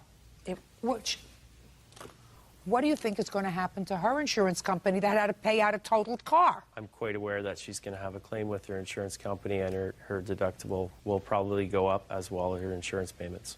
So you mean you want me to give you a benefit and not her? I'm not asking for special treatment. Yes, you are, sir. What you're saying is I decided that I didn't want to go through my insurance. So I decided to pay for it myself. And therefore, instead of just paying for the deductible, which I believe should be responsible for paying, if you in fact fix the car, then what you're saying is I want her to pay the additional amount, which is $822, which is the cost of the bumper, which is what you're suing for. Because if I went through the insurance, my insurance premiums would go up. That's Correct. what you're saying to me. Yes. But her insurance premiums are going to go up substantially more than yours, sir, because they had to pay out on a new car, right? Correct, Your Honor. Say nothing. You had to pay out $3,634. From that, I'm deducting $500. I'm awarding you on your claim $3,100. Do you understand? Yes, Your Honor. Now I want to see where you fixed the car. You have a bill for fixing the car? That was a quote there. I've had the work done since Where? I paid for the... Show me. I paid for the parts. Show me. I don't have that with me, Your Honor.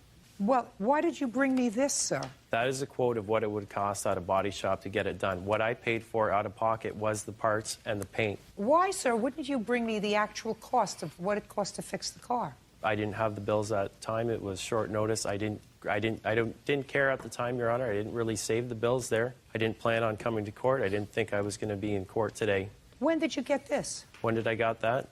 Yes. 3 days before I knew I was going to be in court. Well, put your hand down.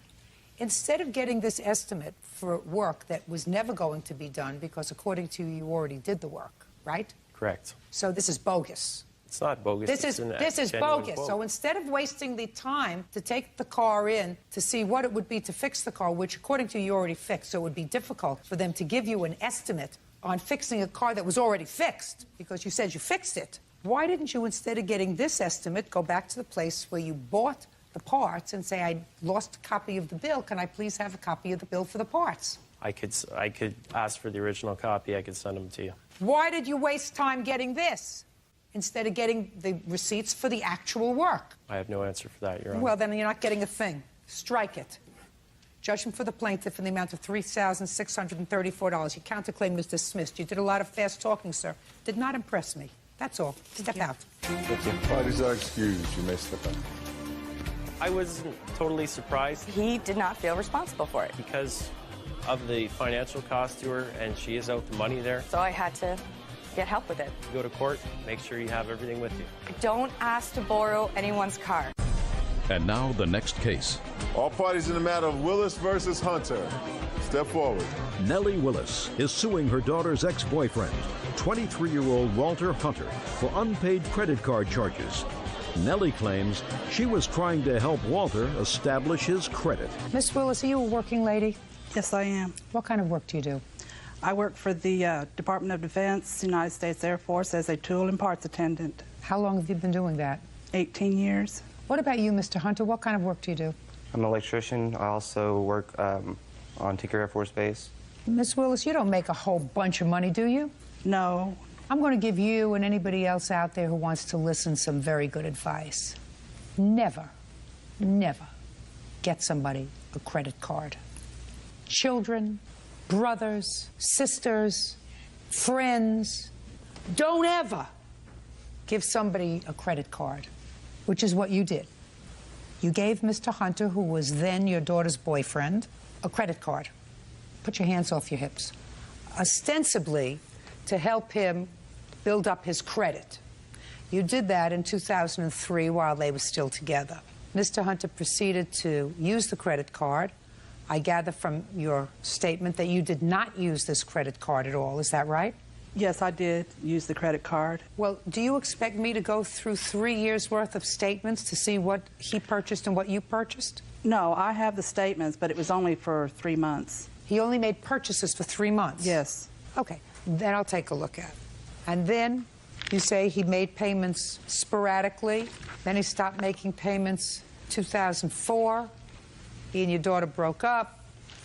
He asked you to extend him a little bit of time because you were going on trial, sir. Is that right? For a felony? No, I paid her. Were you going on trial for a felony? Yes. And according to the plaintiff, she said, fine, we'll wait until the trial is over because she had those expenses. You were tried and I assume acquitted, is that right? Yes, ma'am. And then she expected you to continue to make the payments on the credit card. Your Honor, he was convicted of his charges. I was not convicted, Your Honor. If he was convicted, he probably wouldn't be here today. This was a serious felony, according to you. Which has nothing to do with the case. Well, it has to do with your veracity, sir, and whether or not you could stand there and lie to me. Okay. That's what it has to do with. I mean, it is an issue. And notice I was very careful not to get into the particulars of the case because it is particularly sensitive. And if you were in fact acquitted, I certainly didn't want to reveal the nature of the charges. But if what you're telling me is that it really has nothing to do with it, now I'm going to see a statement that you have that would indicate that this young man told me a lie.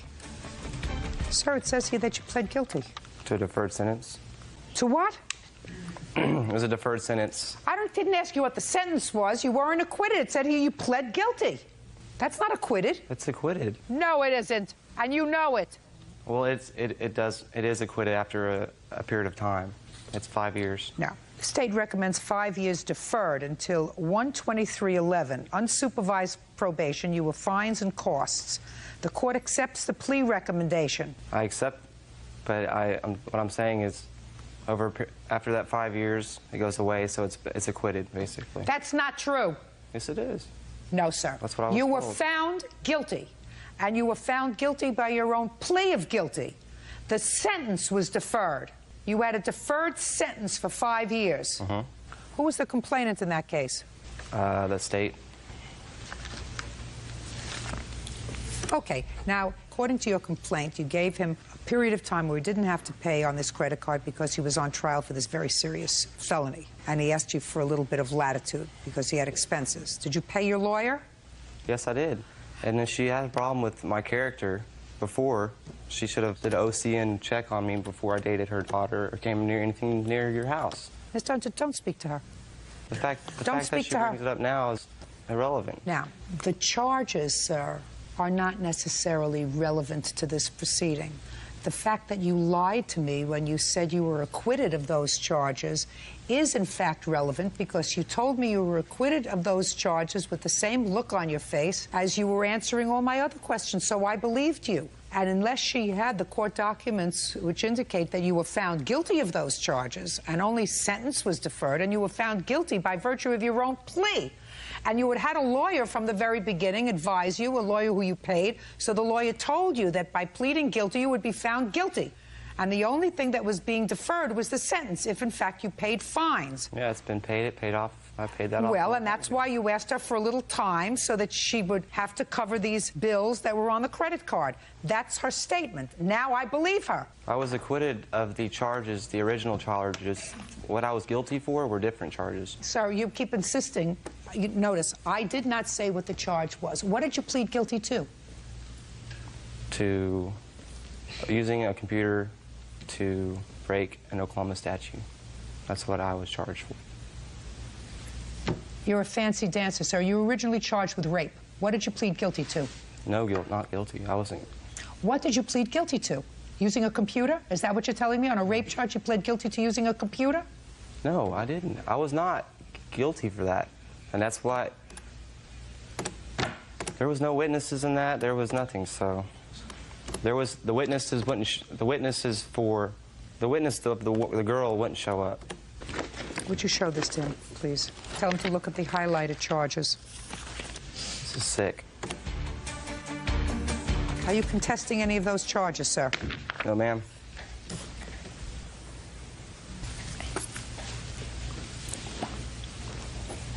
$4,735. Now, how much did you repay her? I paid her for what I felt was reasonable to what I felt I owed her. How much did you pay her? I paid her over $700-something. Let's say you paid her $700, sir. Okay. And some of this was back 2 years. Can I explain? There was over $4,000 in charges. No, there were $4,735 in charges, and that's without any interest. So if you hadn't paid all of this amount, it's probably close to $6,000 or more that you owe her. Now explain to me, if you paid her $700, that would bring the total down to $5,300. Well, Explain the rest. I did date her daughter for a long period of time. I spent a lot of time out at their house. I did a lot of work because I was unemployed off and on. So her mom gave me duties such as yard work. They had lived on property. I built computers for her. I did computer service work for her. I filmed and taped an older daughter of hers, her wedding. I edited it, made DVDs for her. A lot of work, and I never got paid for it. And the money I should have been paid for that, I would have been making my credit card payments with that money, but she never paid me. So I used the credit card as payment. I never got paid for anything. She thinks she can feed me Is this your peanuts. husband? Good luck to you. Your parents like him? Yes. Yeah, I doubt that. I doubt that a whole bunch. You have children? Yes. With him? Yes. How many? 2. Great. Judgment for the plaintiff in the amount of $5,000. Good luck to you.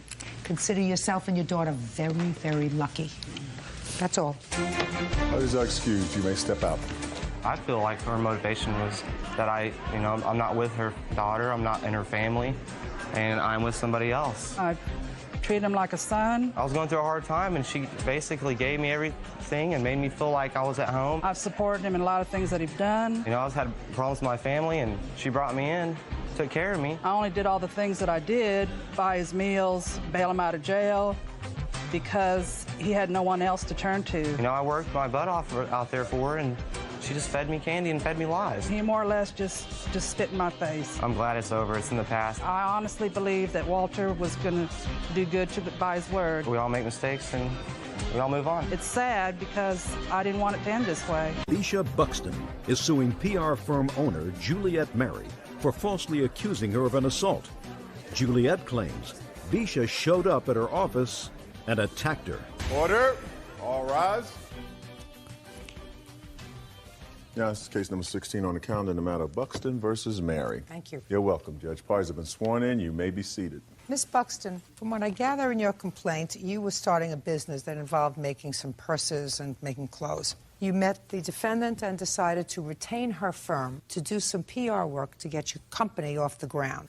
You retained her for 2 or 3 months. You paid her several $1,000s, and you weren't really too happy with the results, except that at some point towards the end of that 3-month period or into the 4th month, she did get a spot for your products on the radio. Now, I don't know how that works because there's something you have to visualize, but assuming that they were going to talk about how beautiful your purses were.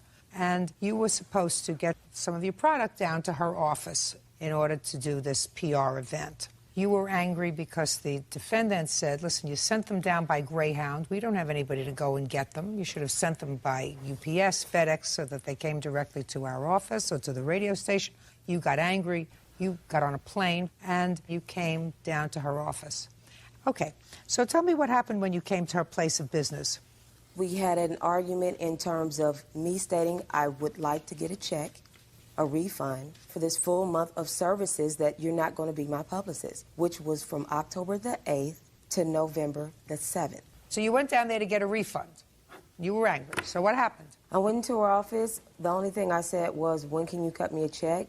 She actually told me she could not. I said, when can you cut me a check? She told me she couldn't. As we actually went back and forth, we both started raising our voices. She was screaming loud, telling me to shut up and sit down. I told her, when can you cut me a check? She said, I can't do anything. My attorney's not in the office. I said, well, can you give me something in writing? She said, no, I'm not giving you anything in writing.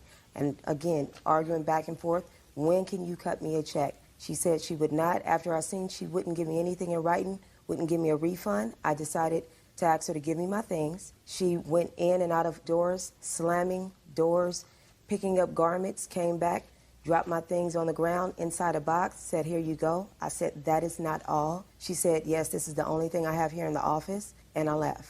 And how much had you paid her? $2,125. Did you have a written contract for that period? No, we did not. Why not? You had a contract for the previous 3 months. I just never signed the actual contract. I have a copy of it. It's not signed. I'd like to see it. Sure.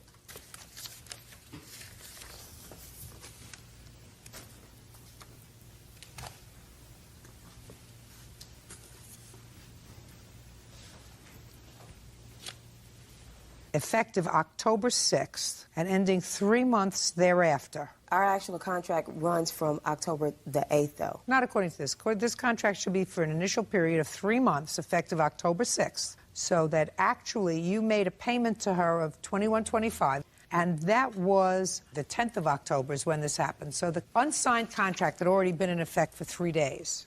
Do you understand? Yes. Okay. So 3 days into the new contract.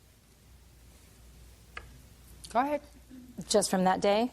Just that day. Okay, so the way that it started was my staff member called me in the morning and said that The client wanted us to go down to Greyhound, which I expressed that's not something we do. We're a professional PR firm. We rep some very large clients, and I'm not a courier service. I don't run down there. It doesn't say that I do in my contract, and I wouldn't do that. That's an out-of-pocket expense that would normally be pre-approved from a client. So I said she needs to make those arrangements to get those bags into our office. She had more than a week to make that arrangement. Previous emails stated she was FedExing and shipping them to us. They needed to be there on the 10th.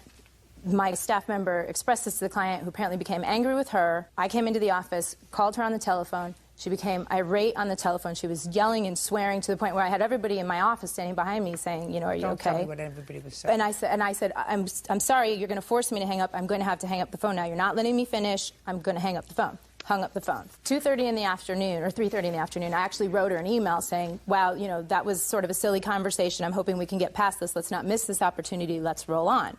So at 5:30 in the afternoon, I was on the telephone with a colleague, and this person bursts into my lobby of my office, comes bursting right into my office, and she's yelling, and she's screaming, she's swearing, and she's in my personal space. And I'm a little alarmed, and I said to my colleague who was in the back room, I said, I think you need to call 911. She's screaming, she's yelling, she's following me around the office, really close to my personal space. It's getting more and more elevated. She asked for her belongings. I had to look for them because they were sent into different publicist office. Pulled all the belongings together. I said, look, you need to take your stuff and get out. She turned her baseball cap around backwards and started posturing, and I thought, oh my God, this lady's really going to hit me. I have never been in a fight. I was very nervous. I yelled for my colleague to call 911 again because it was seeming to take forever. I don't know how long the actual minute was, but it seemed to be forever. I actually picked up the phone and called 911 again with her standing right there because I was starting to feel maybe she didn't think there was somebody in the office or wasn't calling, so I called myself. They said they were on their way. I called my fiancé. I said, I need you to get over here. I'm just terrified right now. I told her, I said, look, you need to sit in the lobby and wait for the police. I'm going to go in my office. I turned to go into my office, and as I shut the door, she kicked and pushed the door, causing me to fall down over some boxes behind. I jammed my wrist and was very startled. And I think at that point she probably realized she'd maybe gone too far, and she just walked out of the office. And we ran and locked the door and waited for the police. And I was shaking, I was terrified, and for weeks afterwards, we kept the door locked. I have mostly females in my office. I kept the door locked. I was afraid of checking. It's not funny. It's not funny. It's funny because she's not telling the truth. Well, let me tell you something. You were angry enough to get on a plane. All the while that you were on the plane, which was how long? 1 hour. 1 hour, you were steaming. And I would say that you probably behaved very inappropriately when you got there. That would be an understatement. Okay. And she had every right to pick up the phone and call the police and say, someone is in my office. She's creating havoc in my office. She's screaming and yelling. I don't want to hear anymore. Told her to get her stuff and get out. She had every right to call the police. I would have called the police. Okay. If you misbehaved, you'd misbehaved. You got to learn you can't misbehave. You're in business. Right. So let's not talk about this false report because you misbehaved. And you went to her office and you frightened her and you frightened her employees, and you didn't handle this in a professional manner. You handled it like a spoiled brat who didn't get what she wanted. Judge Judy continues in a moment. I'm going to see what you're talking about. Yeah, I went ahead and mileage. Just a second. Sorry. I want to see what she's talking about. I can read. And later today. What do you want to be when you grow up? Police officer. We don't like amoral bums to be on the police force, sir. Real cases, real people. Judge Judy. Bisha Buxton claims PR firm owner Juliet Mary falsely accused her of an assault. Juliet claims Bisha barged into her office out of control. Now, if you hired her and if you felt as if she wasn't doing a good job for you, then you shouldn't have even considered an additional 3-month extension on the contract. You did consider. Well, that wasn't the case, though. She actually was supposed to pick up this package. It's right here in her contract. I have it highlighted. Listen to me.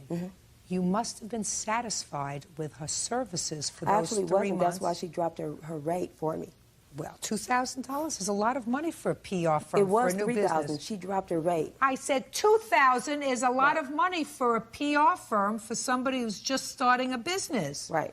That's a lot of money. You paid it, and you paid her $3,000 a month for the 3 months immediately preceding that. Correct. So it's clear to me that you look like somebody who is sharp enough not to have extended this contract for an additional month, even at a reduced rate, if you weren't satisfied with her first 3 months' worth of representation. Well, the only reason I did is because she brought about 3 opportunities as our actual contract was ending.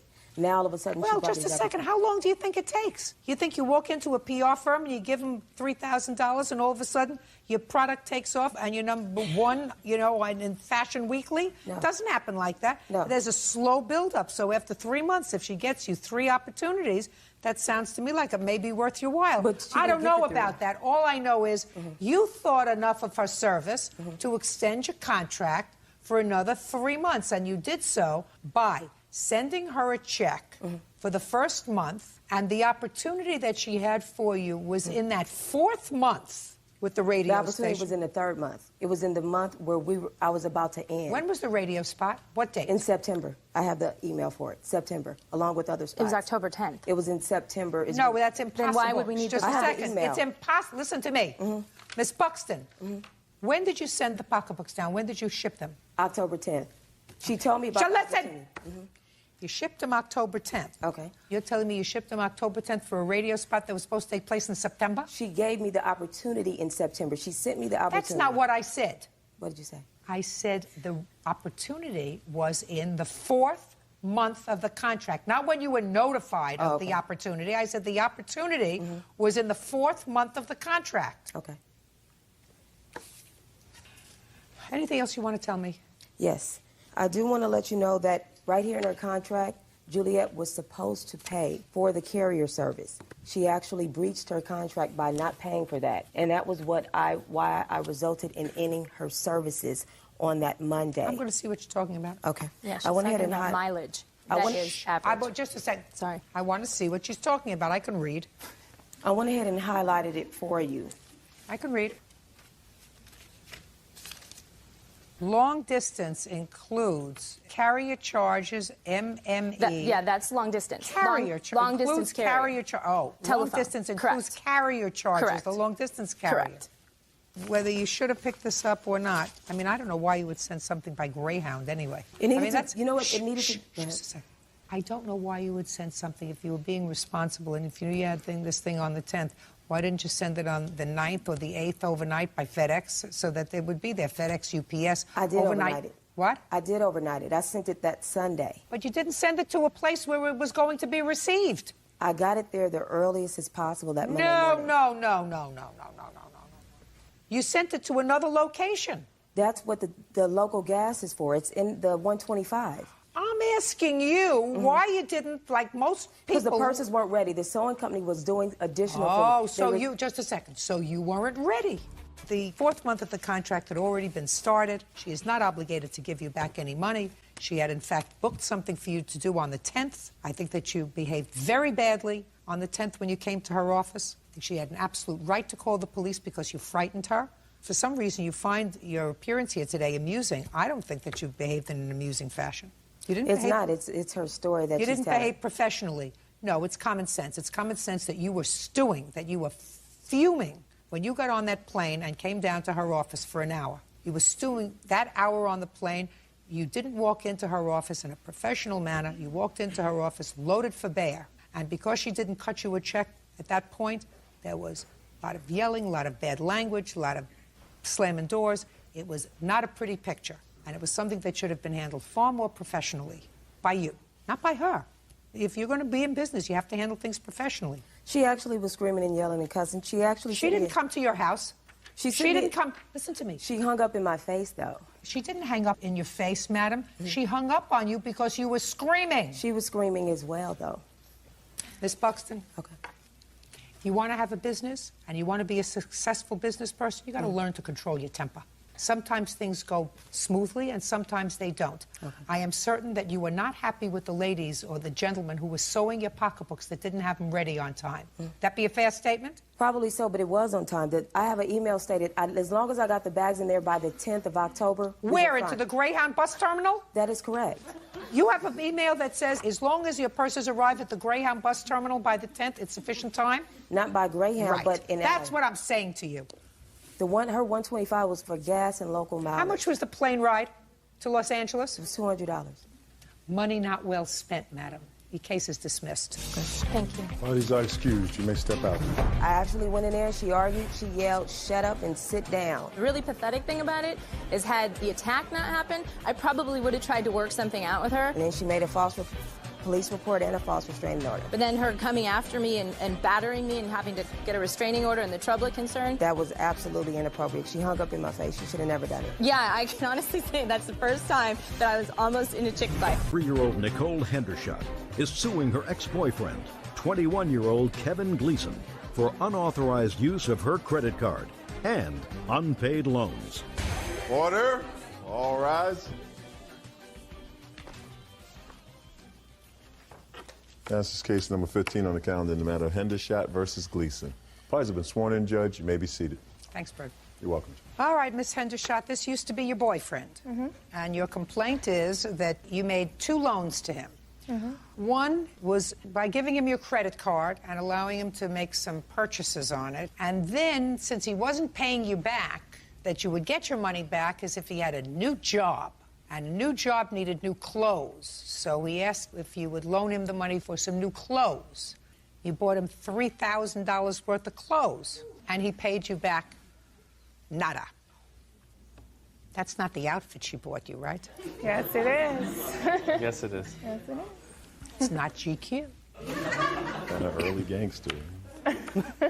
Mr. Gleason says that you were very, very nice to him, and all of the things that he purchased were gifts. How old are you, Miss Hendershot? 23. Do you work? Yep, full time. What kind of job do you have? Inventory manager at a car dealership. You've been there for how long? A year and a couple months. How much do you earn annually? Probably about $32,000. Nice. You live by yourself? I live with family. You pay rent? No. What do you mean you live with a family? I live with my grandparents.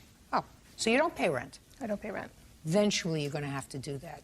You know, it's part of the growing up process, you know. It's expensive They in made New York. a movie about that. Fair, you got to launch. You got to launch one day. And what about you, Mr. Gleason? What do you do for a living, sir? Right now, I just signed up for the National Guard, Army National. How old are you? 21. Signed up for the National Guard. Yes, ma'am. Before you signed up for the National Guard, what were you doing to support yourself? Nothing, really. Who do you live with? I live with my grandmother. What does she do for a living? She used to housekeep.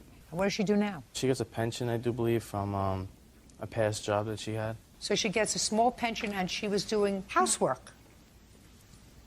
Yes, ma'am. And you were just laying home and eating food, doing what, Mr. Gleason? Hanging out, friends. While your grandmother was collecting a pension and cleaning other people's homes. Is that what you're telling me? I just want to get a picture of you, sir. Yes. Okay, Miss Hendershot, tell me about the first loan. When I first met him, he told me that... When did you first meet him? Mid-September. Where? Through a friend. You mean somebody introduced you to him as a blind date? Yeah. Take that friend and cross them off the list. That person is not a friend to you. That person is his friend. So we met mid-September, started dating. He told me his ex... When you went out with him, where would you go? Movies. Who something paid? to eat. Me or him.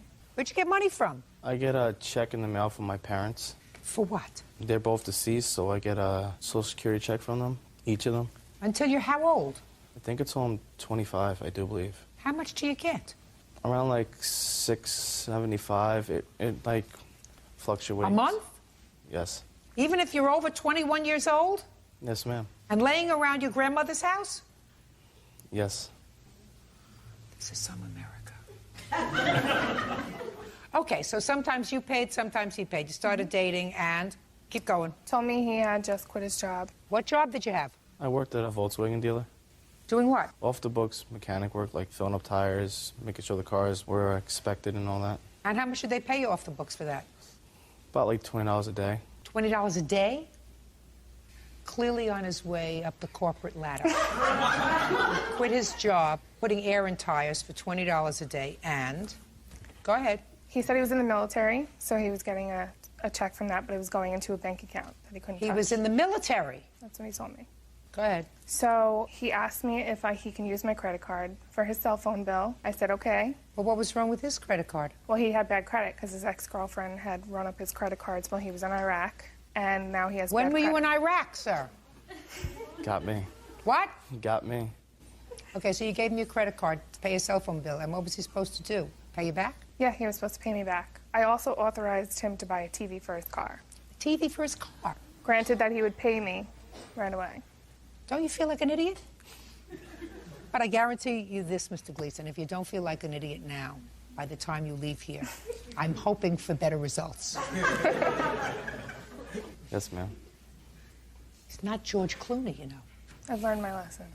Why did you need a TV for your car?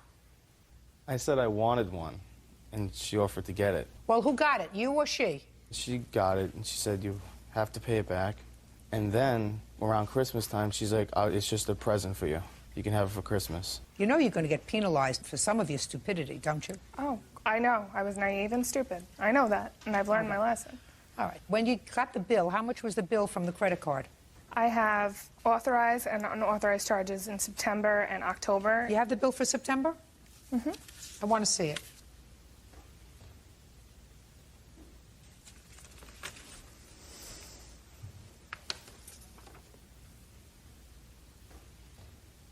Okay. Now let me see October statement.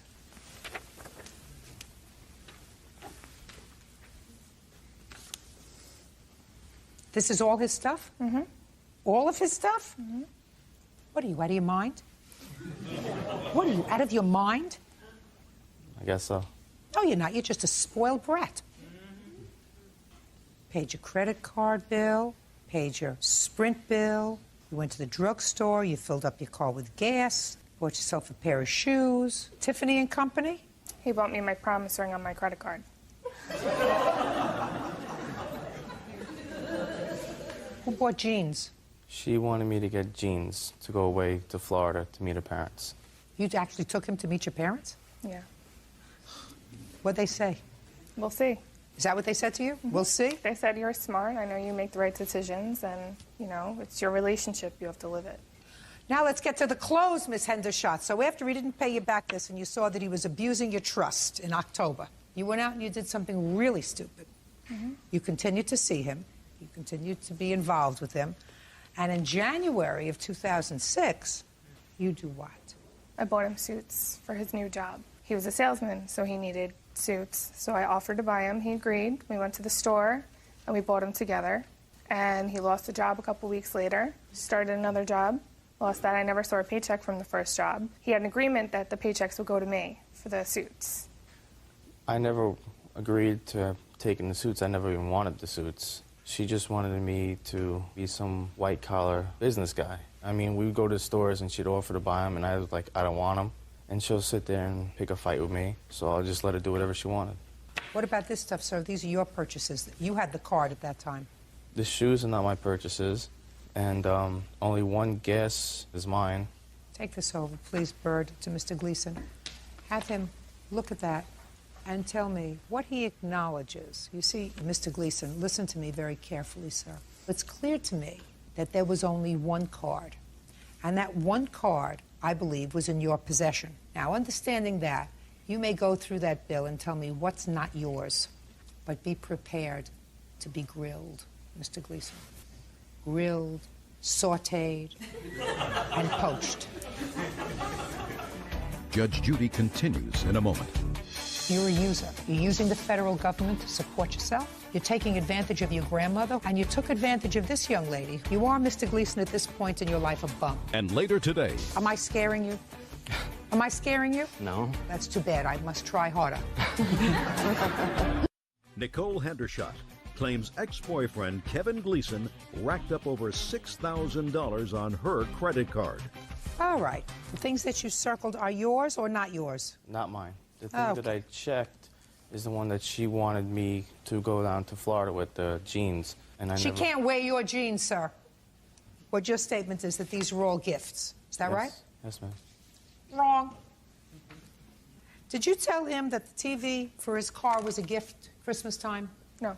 I said I'm going to pay it off since you don't have the money right now, but when you get a job, I'd like the money, because I didn't want it on my credit card balance. Well, you can't have it on your credit card, otherwise you'll have credit like he did when he went to Iraq and his girlfriend racked up all those charges. She didn't make that up, did she? That you told her you had a girlfriend and that... My ex did rack up my credit card. When you were in Iraq? Huh? No. So you lied about that? Yes. When you lied to her about that, did you lie to her convincingly? Kind of, because she wanted an image. No, don't tell me what she wanted. I want you to tell me, like you told her, just like you told her. I was in Iraq, and my girlfriend maxed out my credit cards, and so I have lousy credit. I want you to tell me exactly how you told that to her. I said when I was... Look at me. Like, because you looked at her in the eye, right? Kind of. Tell me what you said to her, just like I'm looking at you. I said to her, my ex-girlfriend racked up my credit card while I was away in Iraq. Did you tell her how you paid off the credit cards? I still have them going on dispute. Why do you have them going on dispute? Because she took my credit card without my permission. I gave it to her one time to use to help her pay off her credit card. Yes. And then she took my credit card without me, like, physically handing it to her. Right. And then I started getting bills in the mail. How'd you feel about that? I mean, it hurt, but... How badly did it hurt? 50%, I guess. 50%. If you had 100% of a brain, it probably would have hurt you 100%. Since you only have 50% of a brain, it only hurt you 50%. Now, when you got the first bill, did you confront your girlfriend? At the time, I tried to confront her, but she kept hanging up. Did you sue her? No. Did you call the police? I filed a report on it. You did? So you were really angry? Yes, ma'am. Because somebody took advantage of you? Yes, ma'am. Somebody took your credit card, somebody who you trusted, your girlfriend, and racked up a whole bunch of bills and ruined your young credit, right? Yes, ma'am. So what'd you feel? You had the right to do it to somebody else? No. Figure if a girl can do it to a guy can do it to a girl. Yes. Mr. Gleason, if I were your grandmother, your bag would be packed on the front porch by the time I got home. It's time you grew up, because you're a user. You're using the federal government to support yourself when there's no reason for it. You look like an able-bodied, strong, well-nourished 21-year-old. You're taking advantage of your grandmother, who's living on a small pension and cleaning other people's houses to take care of you. And you took advantage of this young lady who cared for you, wanted only the best for you. You are, Mr. Gleason, at this point in your life, a bum. The sooner you start correcting it, the sooner you're going to be not a bum. Do you understand? Yes, ma'am. Judge for the plaintiff in the amount of $5,000. That's all. Parties are excused. You may step out. He used me to make himself happy. I was hurt pretty badly about what my ex did to me, so I thought maybe if I did to somebody else, they'll learn or I'll learn. I guess I learned. I think he got what he deserved, and hopefully I'll make the right decisions next time. Mary Totsekian is suing her former landlord, Kazi Ahmed, for a security deposit, invasion of privacy, and harassment. Court come to order. All rise. Have a seat, please. Case number 2047, Totsekian versus Hamad. Thank you. You're welcome. You had a house. Yes. Where? In Sun Valley. When did you purchase the house? I purchased it 4 years ago. How much did you pay for it? We purchased it for $585, I believe. And you sold that house to Mr. Ahmed, what month and year? We sold it in, I believe it was January. Of 2022? Yes. And you sold it for how much? $574.5. Where did you move to? I moved to Palmdale. Did you buy something else? Yes. And Mr. Ahmed, you took a mortgage out? Yes. How much is your mortgage? I bought the house February 15, 2022, not January, and I pay for it $710,000. So you paid $710? Yes. Not $574? No. Does that sound right to you? Yeah, I might not be remembering the exact amount. Well, that's a big, not exactly. $574 to $710 is a big difference. Yeah, it was $710. In one case you lost money. In one case, you made money. It was $710. I apologize. Okay, so $710. Yes. Yes, honor. Thank you. You're welcome. How much is your mortgage payment each month? $5,100. Okay, and when you sold Mr. Ahmed the house, you didn't have a place to go, according to your complaint, and you asked for a rent back. I was in escrow. But you didn't have a place to go. Whether Correct. you were in escrow or in an igloo in Eskimo, it doesn't mean anything. You didn't have a place to go. Correct. So you asked them if you could stay in the house and rent it from them. How many people are there in your family? My family, it's 3 kids. So who was living in the house? You, It was me, my husband, and I have my 2 sons that are with me. My daughter doesn't live with me. So you asked if you could rent the house back for a few months. He was nice. He said yes. How much rent did he ask for? He asked for $4,000.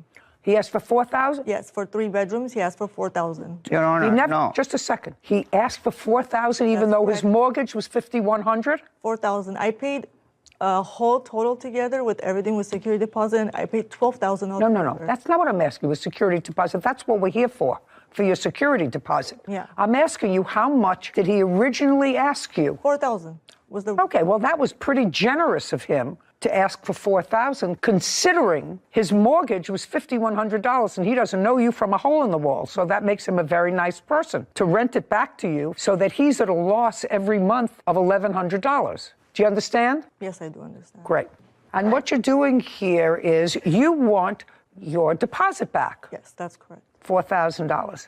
And Mr. Ahmed says that not only did he have to spend $4,000 to fix the damage you and your family caused to the house while you were living there for those few months, but he had to spend an additional $6,000. That's what he says. He had to spend an additional $6,000 because the place was destroyed, because you had a disagreement with him over the date that you were going to be receiving your deposit back. That's his claim. So there were a couple of things that were sort of questionable to me. I have not damaged, though. I have pictures of the house when I left. There was no damage. That's fine. You're going to show them to me. Okay. The one thing that I found strange, so now I have the facts straight. So you moved into the house in February? In the house? Yes. Yes. So you rented in February and March? Yes. 2 months? We moved out April 6th. Okay. Now, you told him you were moving out, and he came to the house to do an inspection. And that was before your move-out date.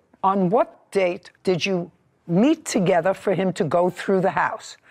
And let me refresh your recollection. You came to the house. He walked around with you, and at that time, he said these few things need repair, and there was not extensive damage anywhere. And when he got to the house, he rang the bell, and he opened the door, and you looked through the house. Yes. On what date was that? Do you remember? The day that I gave him my keys to the door. No, that's not the date you moved out. That's the date that he came there to do a walkthrough with you, your husband, and or children. I don't know who was there. And Your Honor, he made a lot of walkthroughs. No, I'm asking the last one that he made. The last one? Yes. The last one he did, I don't remember the exact date, but he had 4 or 5 walkthroughs. Do you remember the date? What was the date? March 23. And when you went to the house on March 23rd, and they had been living there February, all of February, and most of March. Was the house in pretty good shape on March 23rd? Was it in the same shape on March 23rd when you saw it on April 6th? Yes, because when I saw the damages of my house, I request her, what is this? I show her. No, just a second. What did you show her? About the floor damage, wall damage, and there is... Oh, well, show me on the pictures that you took on March 23rd. Okay. He quite damaged it himself from his construction that he did. Just a second. He did construction while I was living there. For the whole 2 months I was there, he did construction. Okay. You know what I find problematic in both your complaint and answer? I would like to pass my evidence. Just a second. Okay. I'm going to tell you what I find difficult in both your complaint and his answer. That when you left the house, you took the doorbell with you. When you left the house, you took the doorbell with you. Now, he bought the house. He's paid you for the house. You've got $710,000. On the day the house closed, there is no question in my mind that there was a doorbell. Okay. Do you understand? Yes. You have no right to take anything from that house once it's sold. You're a renter. Your Honor, I believe I do, because on the document it says the only thing that I'm supposed to leave for him is the washer and dryer and stove. Madam, that's something. Have you never bought property before, or are you just trying to be obtuse? I would never think I bought and sold dozens of homes. Never in one contract, in all, and I'm a lawyer, my husband's a lawyer, grandchildren are lawyers, my children are lawyers. Not in one contract does it ever talk about a doorbell. It is assumed that you leave the doorbell, that you leave the toilets, that... No, that was not a doorbell, it was a Ring camera. I don't care if it was a Ring camera, I don't care if it was an MGM camera or a universal picture camera. It's not yours. It's part of the property. You have no right to take it. Period. Put your hand down. Sometimes when it doesn't appear that you're losing, you're supposed to be quiet. Do you understand? You have no right to take certain things. Once the house is sold, nothing there belongs to you. Nothing. You're a renter. That was before the house was... Just a second. Are you telling me that when you stayed there after the house was sold, for the 2 months that you lived there, are you telling me you lived without a doorbell? Are you telling me that you lived without a doorbell? No, you lived with a doorbell. It's a ring. Your Honor, it's a Ring camera. I don't care what it is. It was not the doorbell. It's not the doorbell. It's a Ring camera. You can replace. You can take it off and take it to your next property. That's something that I bought. You bought a lot of things in that house, I'm sure. Did you buy wallpaper? Did you buy flooring? Did you buy carpeting? You can't take it. It doesn't belong to you. It travels with the property. When you say it's a Ring camera, when you ring the doorbell, does that activate the Ring camera? Yes, it does. And when you took out the whole Ring camera, did you put in a doorbell? The doorbell was already there. I never touched the doorbell. That's why I took the camera, the Ring camera, because that belongs to me. I bought that. I didn't touch the doorbell. That's part of the house. That's part of the property. It's in the wall. Can I see a picture of what she took? My doorbell is not here. Here is the point. I did not touch the doorbell. He did a lot of remodeling. He probably did all the damages himself. He's trying to blame it on me. Mm-hmm. No, that's You're not allowed to take it. Period. I have a lot of evidence. You're not allowed to take it now. So I'm starting with your case. You want your deposit back. Yes. This gets deducted from your deposit. Did you replace this? Not yet. Did you get an estimate for its replacement? Yes, I did. I'd like to see it. Okay. And not only doorbell, Your Honor. She took the curtain rods and also all the light bulbs. Just a second. Okay. Give me some time. I don't have time. Can I please explain what really happened and what I went through with this guy from day one? No. He let me right rent? here. No. Because I want to prove my case because he's wrong and he's a crook. No. Madam, you rented the house. Yes. For $4,000 a month. Yes. A 3-bedroom house. I paid him amount. And you paid him the amount. And you stayed there. If there was something wrong with the house, or if you didn't like the fact that he was doing construction there, or he was coming in and out of the house, even though he was renting it to you for $1,100 less than his mortgage payment, okay? You could have moved. Your Honor, let me just tell you that he promised me he kept texting me over and over, bringing renters to show my side of the place to live.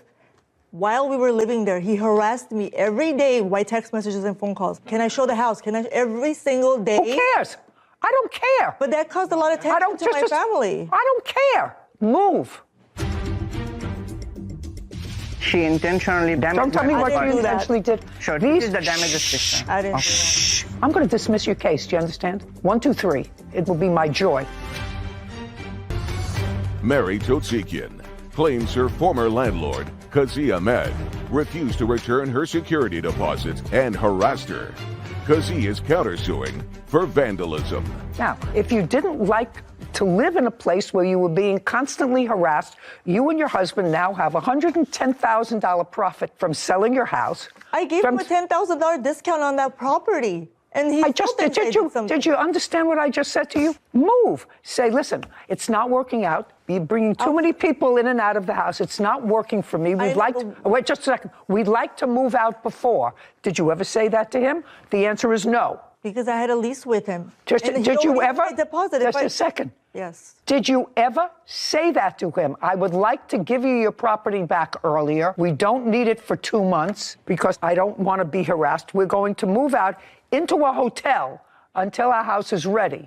But you stayed there. No, I told them that we can't keep having people come and knock on our door. Okay. I made it very Madam, you're not getting compensated for that. You're a big girl. You made a lot of money on this house. You asked for a deal for him to rent it back to you. He said, fine. He's going to tell me that he wanted to have his mortgage covered, and you were not prepared to do that, and you were not prepared to do that. Your Honor, let me just tell you, the living situation for that 2 months that I was there was hell with him. He caused me all kinds of anxiety.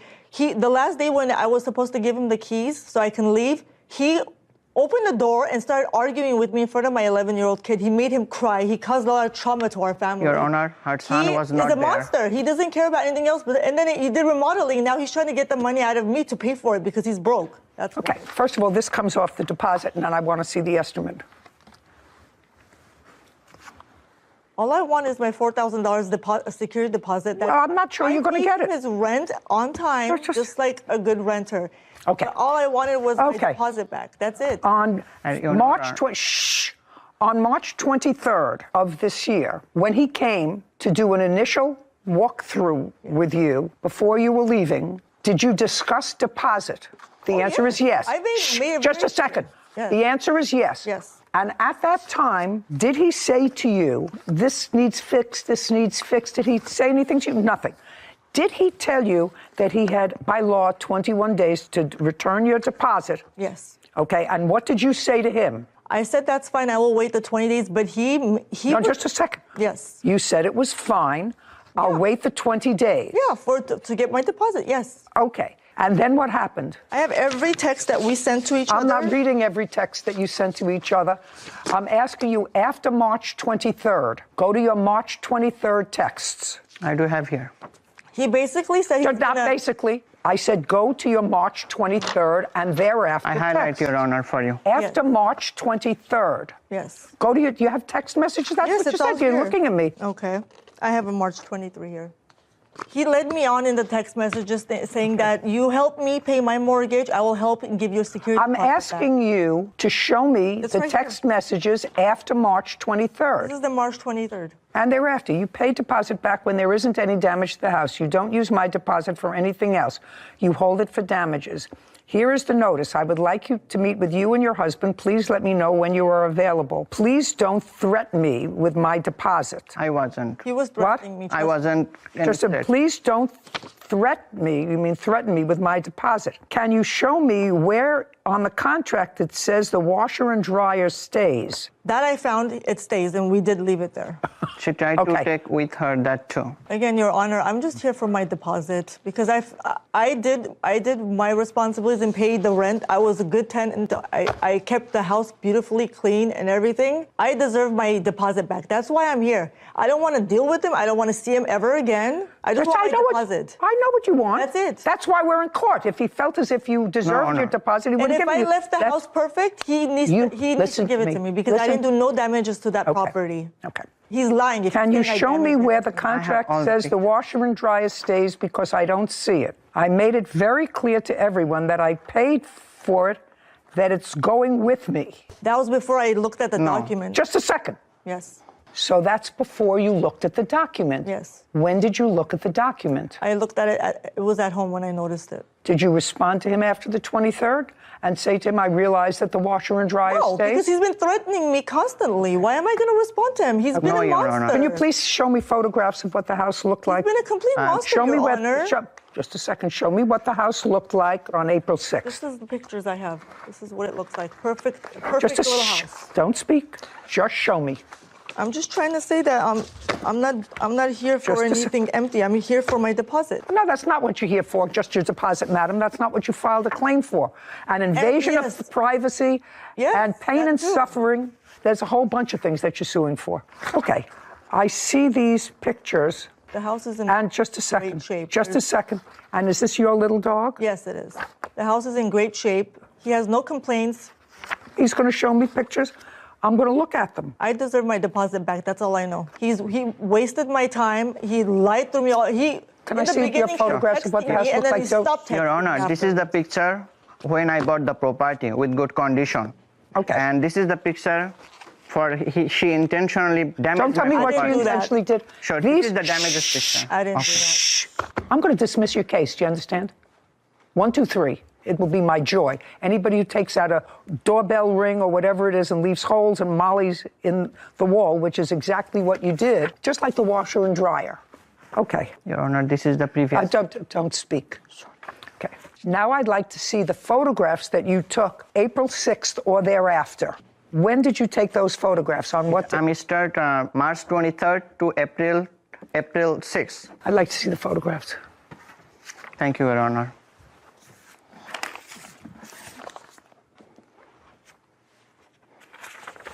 No, some of this damage, sir, that were in the door hinges, that's not damage that they did. That's not damage that I can ascribe to them. There are some holes in the walls. I know you're showing me this. That you have to deal with. I sold my property to him as is. I did have tenants there. I'll tell you right now. No, I want to know what rent the tenant was paying you. That's a number, not a story.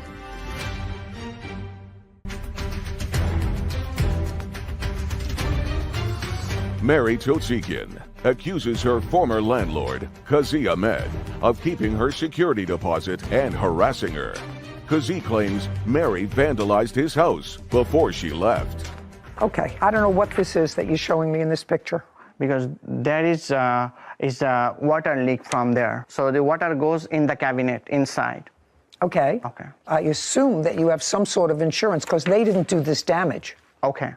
They didn't do this damage when they were there. I would like, sir, to see some of the pictures before and after. This is moldy and it's dirty. So they didn't clean the bathtub. Where are you living now, sir? With my mom. And who's living in the house? I rented out. What's the name of the people that you rented the house to? It's Walter. When did you rent it? On what date? I don't remember exact date. Well, you remember. You remember everything else. You remember April 6th. You remember March 23rd. Now remember what day they came. Okay. June. So actually the house was, just a second, so actually the house was unrented for about a month and a half. Right. Because I... Shh, not a because. Now, how much did you rent the house for to Walter? $4,000. Could you explain to me why you're renting it to somebody for less than what you pay in your mortgage? Sure. So here is the American dream, because I came here 2013 and I started live with my mom. So me and my wife working so hard to buy the house. We save every penny day by day, and we saw a lot of house last couple years. I'm not listening. Don't tell me your life story. I want to know why you're renting the house for less than your mortgage payment. Because no, the people is very nice, and they said they're going to increase the rent January. They give me $5,000. That's why. Do you have a lease with them? I do. You have a lease with them, and yes. Does the lease indicate that the rent is being raised in January? Yes. What? That whole thing that he said that his place was not rented for a month, that's a lie, because he was renting the place out while I was living there. So he had renters all in the backside. Just a second, you mean they were living with you? They were living in that back house. That house is split with the wall, so there's empty rooms in the back. So he was literally renting it out, boom, boom, like right away. Just a second. While I was there. Is what you're telling me that there are two sources of income from that house? Yes. Okay, that's interesting. Mr. Ahmed. Yes. Listen to me carefully. Sure. How many tenants do you have in that house? 3. Shh. Oh. Look at me. Sure. How many tenants? You have Walter, yes. and he pays you $4,000. Yes. You have another tenant. Yes. Okay, and the other tenant is in the back. Yes. And what does the other tenant pay you? Okay, the one... No, that's a figure. Oh, what does okay. the other tenant pay you? Don't look up there. You know exactly how much? $3,000. $3,000. So you cover your mortgage, and you make a little money. Yes. Now, while she was living there, pay attention. Yes. While she was living there, were you renting the back? Yes. Yes. And how much were you getting? Okay. That's a number. Okay. Before you answer the question, think. How much were you getting from the people in the back? Same. Same what? Because that's not my... But just a second.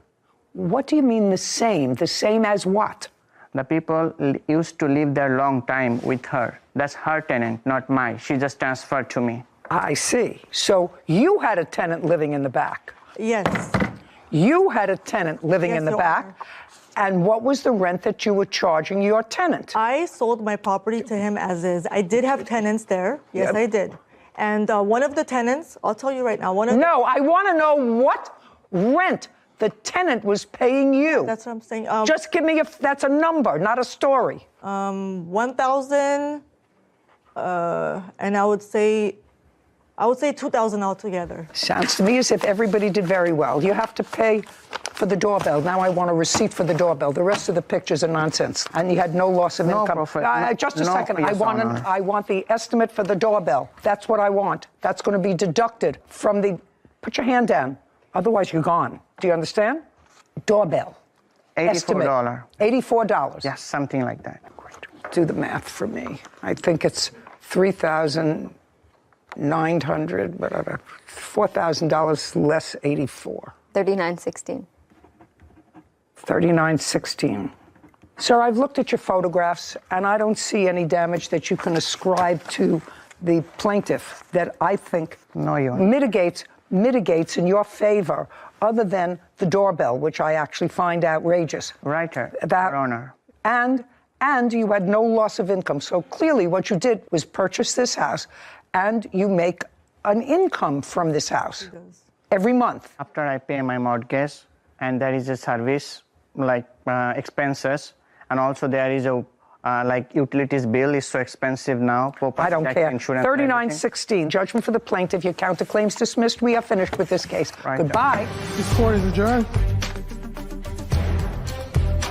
I deserve my security deposit back. I did very well with paying the rent, and I feel like this was fair. I'm not happy about it because I'm the buyer and I bought the house. There is a lot of damages after she moved out. He was pretty much texting and having renters come and knock on my door every day without even giving me a notice ahead of time. I was always giving to her 2-3 days notice to go in the property. It was not easy, but you know, we moved on to something better, so. She's still living in the American dream.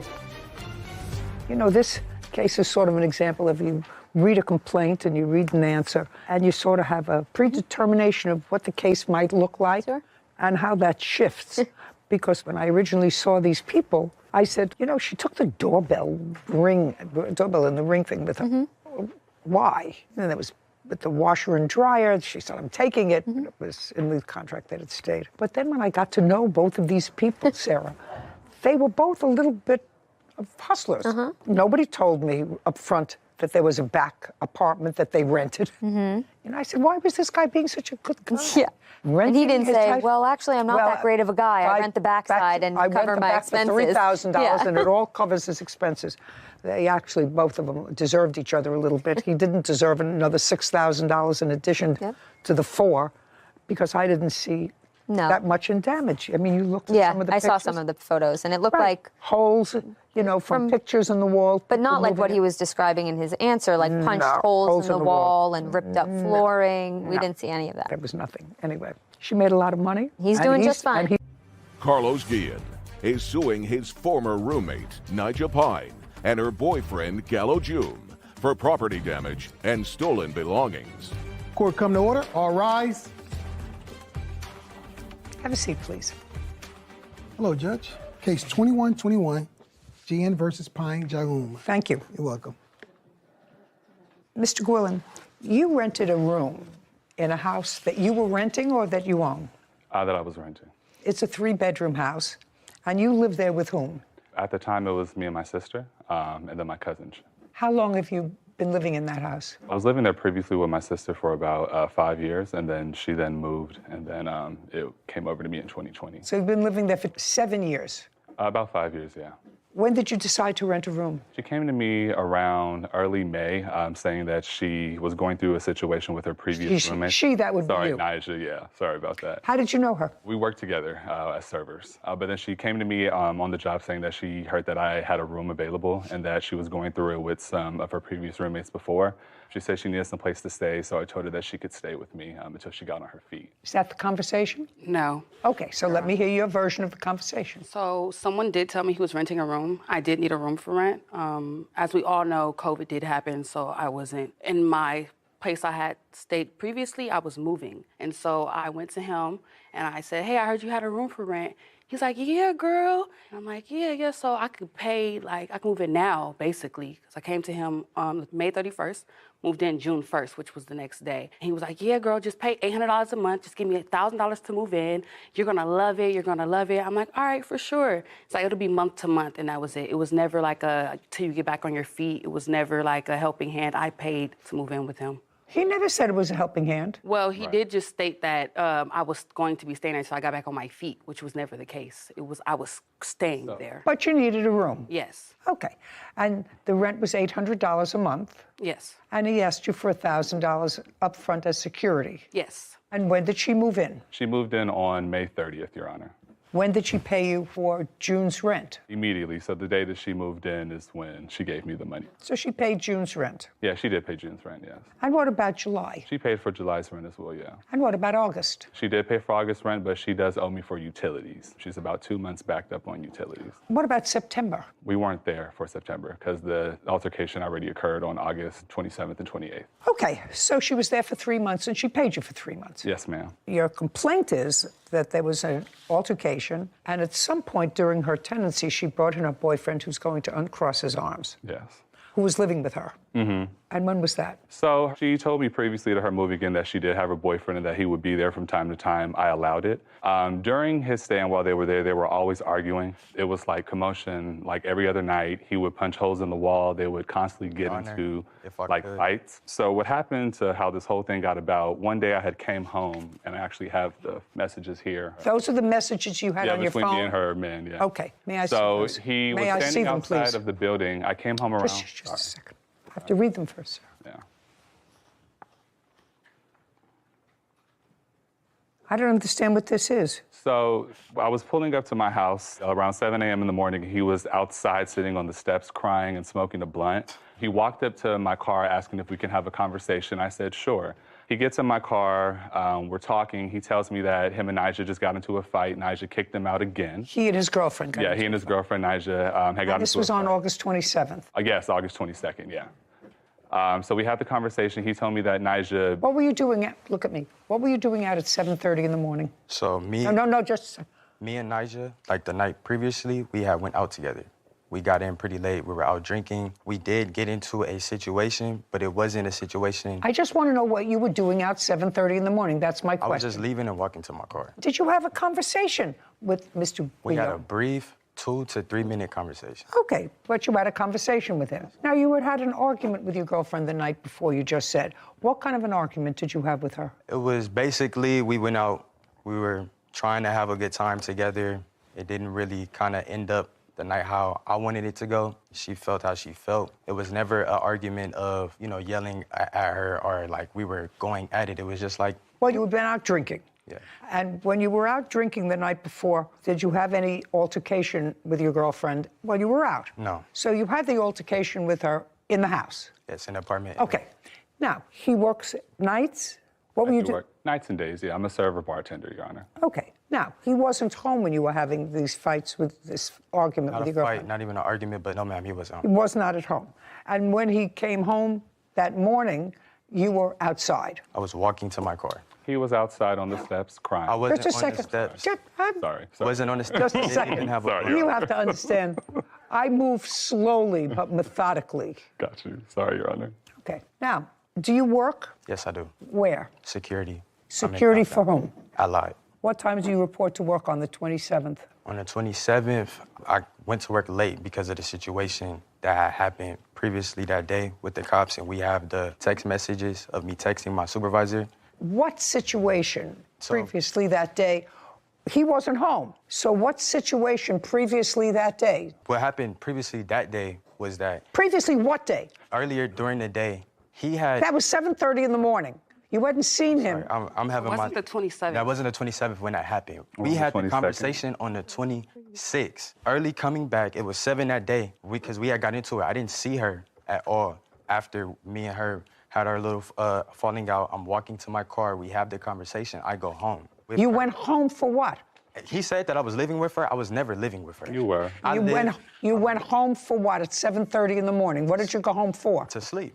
To sleep. So what you're saying is it wasn't on the 27th, it was the 26th. This altercation that happened with me on the steps, it either was the 26th or the 25th, but this happened way prior before the day on the 27th.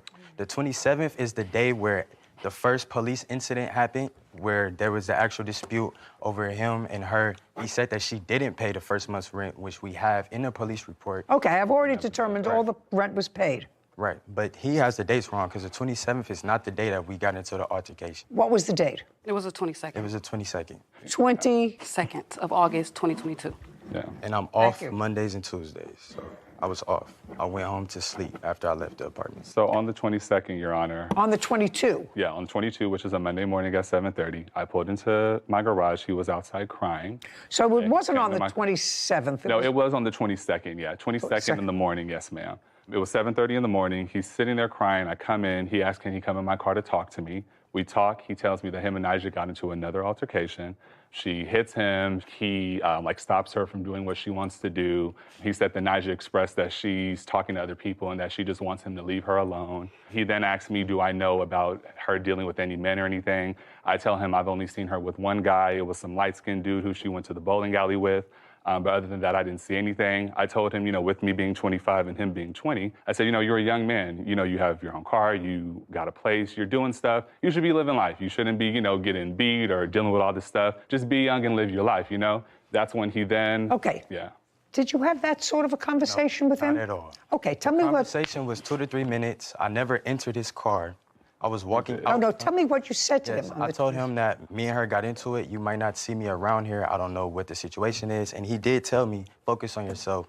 Y'all will be good. Okay, so it's pretty much, so whatever. That was a discussion. You had a fight with her on the 22nd, and there was some registering some complaint. Mm-hmm. Sir, if you say you might not see me around here, we had an argument, it was registering some sort of a complaint. Yeah. You didn't leave there happy on the 22nd. Yes. Is this... Right? You didn't leave there happy. I never was upset, like how he's trying to make it seem. We didn't have this conversation of me being beat on or me crying. You didn't leave... Mr. Jim, you didn't leave there happy that morning. Yes. Is that right? That's correct. You had had an altercation with her the night before or earlier, and you stopped and had a brief conversation with him. I don't have to get into the nuances of it. You weren't happy. Mm-hmm. Okay, that's the 27th, and you say you told him you're a young guy. You don't have to... live your life, yeah. Live your life. And then he thanks me in those messages that I gave you right Okay. Would you tell me what you know with regard to the vandalism? Once I opened the door, I seen shattered glass all over the floor. His room was completely vandalized. There was a knife in the wall. Can you explain these photographs to me? I can't explain the photographs. I didn't do it.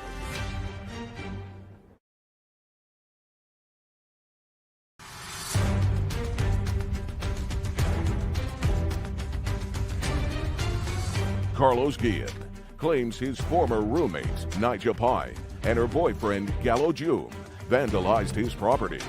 Nigel is countersuing for a false arrest, tire damage, and cyberbullying. Now, 22nd moves into the 23rd, 24th. Anything happened the 23rd, 24th, 25th? On the 26th, I had got a phone call from one of my friends saying that Nija, at the place that we were working at, was going around telling people that I was trying to sleep with her boyfriend, saying that I'm trying to make him gay and that I go for straight men. Just a second. All this stuff. Just a second. That's all hearsay, by the way, unless you have a witness to that. Yes. And I assume that you could have a witness to that if you like. Did you, Ms. Pine, have any conversation at work with any of your colleagues about discussions that the plaintiff may have had with your boyfriend? Yes. Okay. Your Honor. Do you remember who? It's actually another coworker. That is a mutual friend between us. Okay. And without going into the text of the conversation, were you registering complaints about Mr. Guillen? Yes. Okay. Your Honor. That's all. That's all that's So relevant. with that being said, that following morning on the 27th, I then walked up to her room around 8 o'clock because, you know, she's living in my house. I'm helping her out. She's talking about me at my place of business. So I went up there to go ask her, you know, what's going on, what's happening. The moment I go up there, she's like, you're this and this and this. We start arguing at this point. Like, we're both yelling at each other. It's getting heated. She then tells me that she's going to have some dudes come and beat me up since I want to argue with a girl and all this stuff. Men then come to my home. 6 dudes come to my house. How much later after the conversation? This is probably like literally 10 minutes after the conversation. Like, this was very fast. She had these men come to my house. I saw one of the dudes outside. I was trying to, you know, go outside and just be like, look, I'm not trying to do anything to her. We got into an argument. I'm hearing stuff. Gallo, out of nowhere, comes from a corner and tries to swing at me. Once he does that, I then go inside my house, I go into my room, and I look at my window, and it's 6 men outside my home. She then lets these men inside the house. They're banging on my door, talk about bring your outside and all this stuff. Oh, you want to fight women, da, da, da. All this mess, banging on my door and stuff. Was anyone else in the house other than the two of them? It was my cousin with me at the time. That's not your cousin. No, this is my witness, Imani. It was my cousin at the time. A witness to what? A witness to the next day, Your Honor. But back with this day, my cousin was with me. He wanted to go out and fight and do it. I said, no, we're going to sit here and wait. The police end up getting called from the neighbors because it's 6 men outside banging and cussing and making a scene. The police then get there. There was an officer who, I don't know if she already knew previously or who she was cool with, but the officer said that because I'm a 6'8" man and she is a woman, she feels intimidated by me and all this stuff. So he told me that the men who were there is allowed to stay there because she is a tenant there and that's her place, so they're considered her guests. Once that was said, Your Honor, I immediately got everything that I could and I booked a hotel at the Westin. I stayed there at the Westin for 9 days. That day, she was going around on social media saying that I was scary and that I ran in my room and that I called the cops, just basically talking smack about me on the gram. Hold on, Your Honor, I'm trying to find it. If I may interject, if I may. Not yet. All right. I'm sorry, Your Honor. But she went on social media. Okay, just a second. So was what you're telling me you don't have that? It might be in that file, yeah, sorry. But it's like a message of her saying like, oh, y'all won't believe who caught the police and ran in the room crying and like just talking smack, Your Honor. Okay, here it goes. Yeah, that's what she posted. Once she posted that and, people start hitting me up. I see it. Yeah. Once she started posting that, people started hitting me up. They're like, what's going on, and this and this. So I then went on Instagram and I had made a comment. I called her for short, stands for because she was going around saying that I was dirty. She went around telling that I was dirty, so I just let it be known on social media that the only thing dirty was her. Since she was talking about me on the gram, I decided to, react. The truth of the matter is, although it's not pleasant, that's what people do on the internet. Yeah. I was just matching energy, you know? Yeah. Got it. Let's get to your lawsuit, sir. So far, she's lived there 3 months and she's paid 3 months' rent. Mm-hmm. Okay. Your claim is that during the time that you were in the hotel, when you were out of the apartment, there was damage done to the property. Right. Do you have photographs of the damage that was done to the apartment while you were out at the hotel? Yes, ma'am. May I see it, please? Here you go.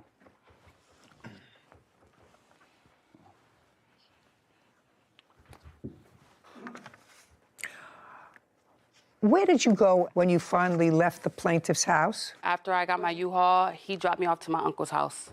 And I stayed On what date? So I went there the night of the 27th, August 27, 2022, and I came back the next day on the 28th to get my things. Okay. So he left on the 27th, you left on the 27th after he did? Yes, ma'am. Did you leave as well with your girlfriend? Correct. Where did you go? I went to my grandfather's house where I was staying. And how long have you been staying with your grandfather? All my life. Where do you live now? With my grandfather. And where do you live? With my uncle. When you finally got back into your house, Mr. Gwillian, this is the way you found it? Yes. On what date did you come back? Did you find it this condition? That was August 28th, Your Honor. August 28th? Yes, ma'am. Okay. I had woke up to a whole bunch of phone calls from my witness, Imani, and a family member saying that they were there, they saw the place. You want to stand up? Yeah.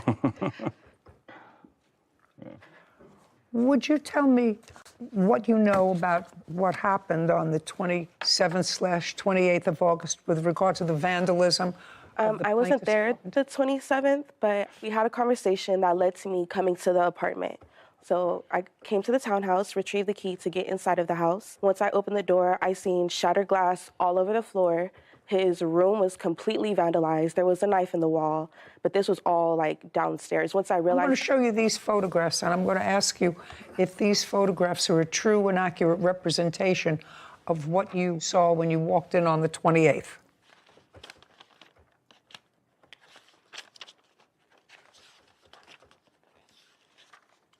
Yeah. Yes. May I have them back, please, Kevin? Have you been to Mr. Gwillian's house before? Yes. Was it always in good order? Yes. He's a clean freak. You moved out on the 28th for how long? I moved out on the 28th. I didn't come Permanently? back after that, yes. Permanently? Yes, Your Honor. Have you seen these photographs? Yes, I did, actually. His family member sent them to me. Okay. Can you explain these photographs to me? I can't explain the photographs. I didn't do it. Okay. Fine. I wasn't there, actually, and I have proof I wasn't. That's a lie, Your Honor. Just a second. Yeah, okay.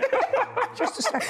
It's crazy. She may not have personally done it, The question is, he certainly didn't do damage to his own property. Oh. There is no, well, if you have proof that he did damage to his own property, then I'd certainly like to see it. I do have proof I was not there, and I don't care whether you were not there or not. Okay. He can't show me he wasn't there, and your brother is not here, and he can't show me he wasn't there. So I have to decide if it was a stranger, the plaintiff, or this side, maybe not you, but someone acting on your behalf.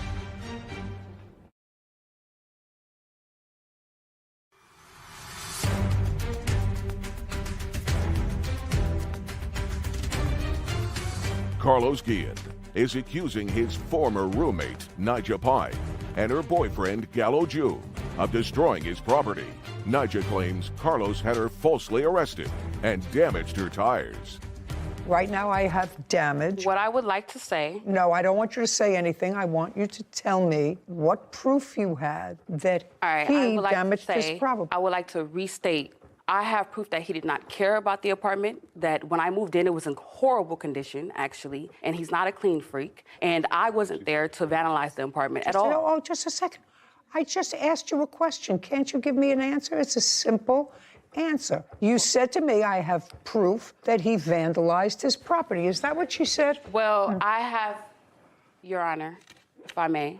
Just a second, I want to make sure that that's what you said. I have proof that he vandalized his property. His property was vandalized when I moved in, is what I'm saying. Oh, no, madam. And I did... Oh, just a second. She says, I have proof, Your Honor, he damaged his own property. Okay, so all I want you to do is show me proof that he damaged his own property. Okay, so I do not have video proof of him doing it, but based on my countersuit and the fact that I was falsely arrested and the harassment, the lies, even the online post that I haven't been able to show you yet, that he is framing me and that he did vandalize his own apartment and he didn't care about it. Just a second. I'm willing to look at proof of any proof that you have that he vandalized his own apartment. So around the time... Not so around, just show me. Okay, sure. So what I have in my hand here, Your Honor, if I may, is this proof that before I moved in, the apartment was not well taken care of. And like I said, I don't have proof that he went in and did it himself, but I do have proof that the apartment was never cared about to begin with. And after he actually moved all his things out, which he claimed and stated on social media, he took all his valuables. You can take these back. This is not what I'm talking about, madam. That's a dirty bathroom that you showed me. This is vandalism. I didn't do There is no question in my mind that this is vandalism. This isn't dirty house. It's disgusting. Somebody took powder and liquid. This isn't just sloppy and messy. This is clearly vandalism. So is that all the proof that you have? You said, I have proof that he vandalized his own property.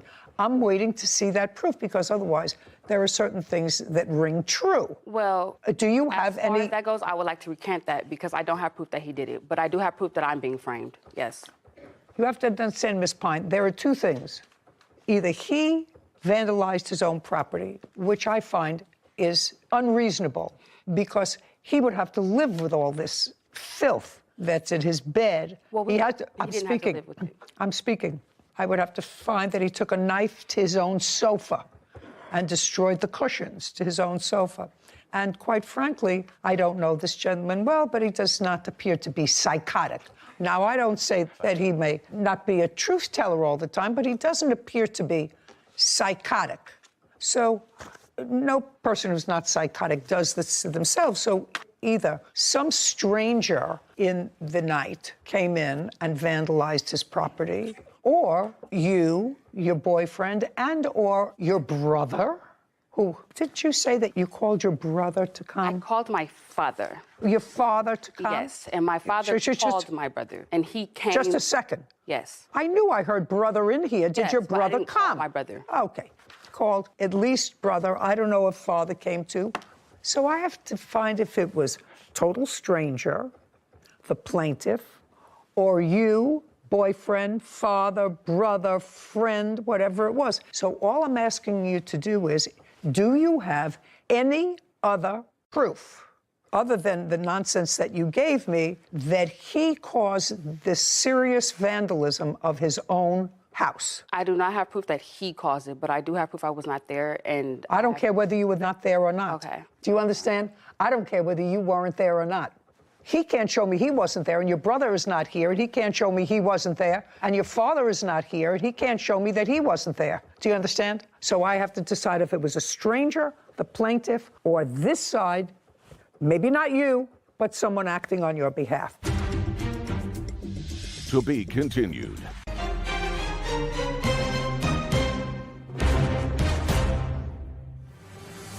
Albert Lee is suing pilot instructor Ed Meyer for damage resulting from Ed moving his plane. Court come to order. All rise. Have a seat, please. Case 2145, Lee versus Meyer. Thank you. You're welcome. Mr. Lee, you are an amateur pilot? Yes, I was yes. And you owned your own plane? I bought it to train in, yes. When did you purchase the plane?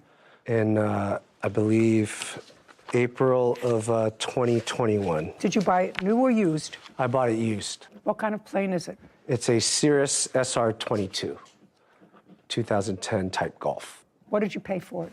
I paid $420,000 for it, I believe. Is there a mortgage on the... Yes, there is. How much?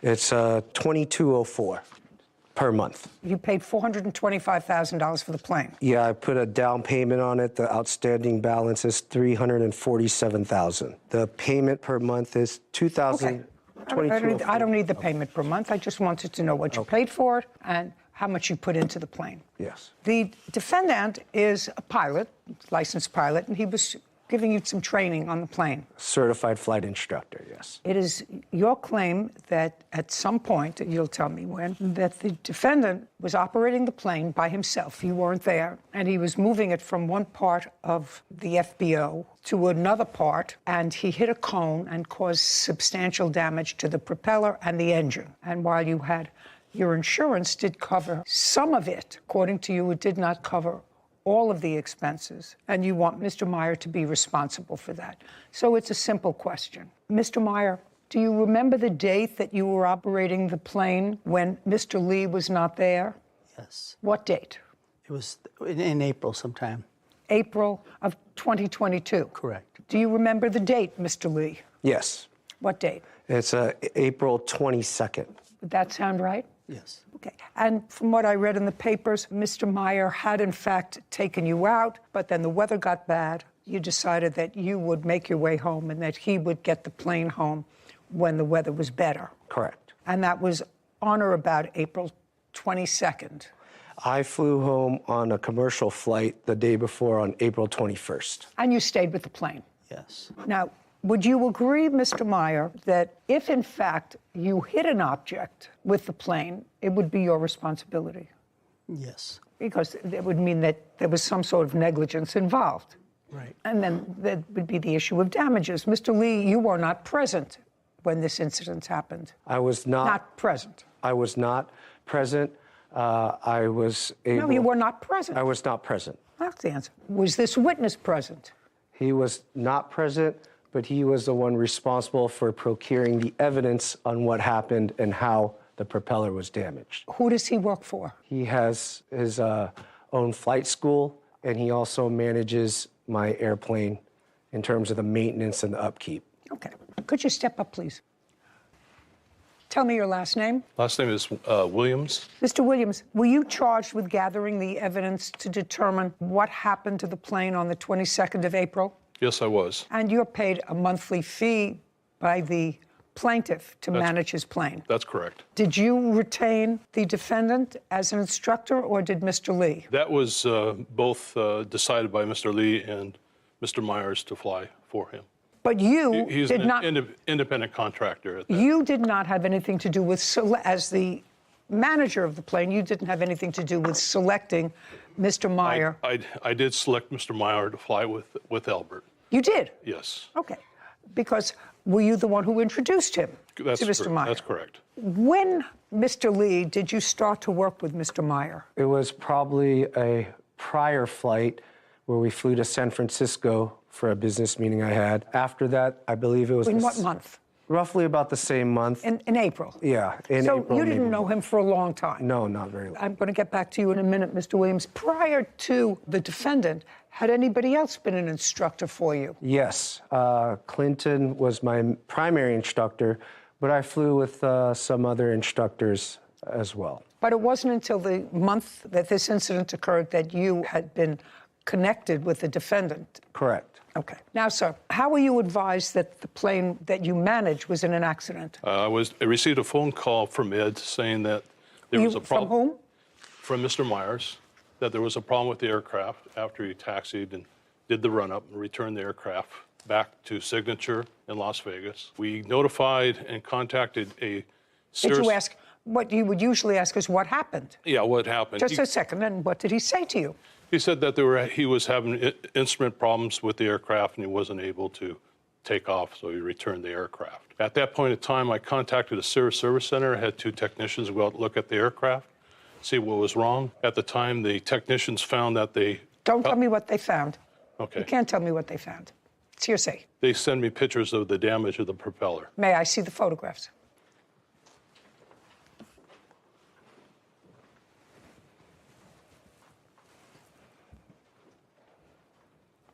Okay, so that's a fresh damage. Correct. Can I scroll this? Yes, you may. Or it's just one? Okay, so you have a picture of that. You have a picture of the cone that has a slice in it. Correct, that's the object he hit. We also have a video showing the plane taxi and hitting the cone at the top. I'd like to see that as well. Okay. Okay, let's see what we got. As you can see where the... Just one second, Mr. Meyer, is that a fair and accurate representation of where the plane was before you moved it? It should be on the last, on the far left side of that Learjet. Okay.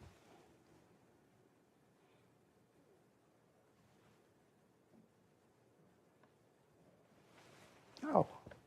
Mr. Meyer, do you see that you went over a cone? It's interesting. I didn't even notice there was a cone. You may not notice it, but you see it now. Yes. Okay. Your hitting of the cone caused damage to that plane. I mean, you're not talking about flying a 747. You're talking about a little single-prop plane? Yeah, they're like those planes you put together, used to put together with rubber bands. I wouldn't put my behind in one of those planes for all the money in the world.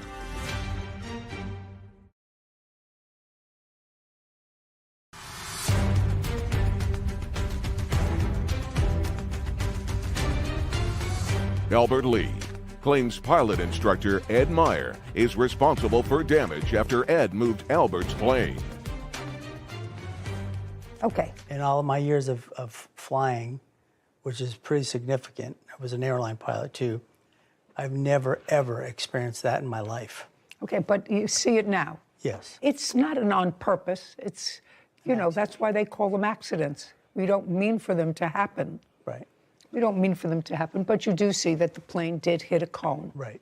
Okay, and I have photographs of the cone that has a slice in it, and the same kind of slice from one of the propellers. Now, so that's conceded that Mr. Meyer did, in fact, hit the cone, which in all probability caused damage to the plane, caused damage to the propeller. Now, tell me about your insurance. The insurance covered the propeller. They covered the teardown of the engine.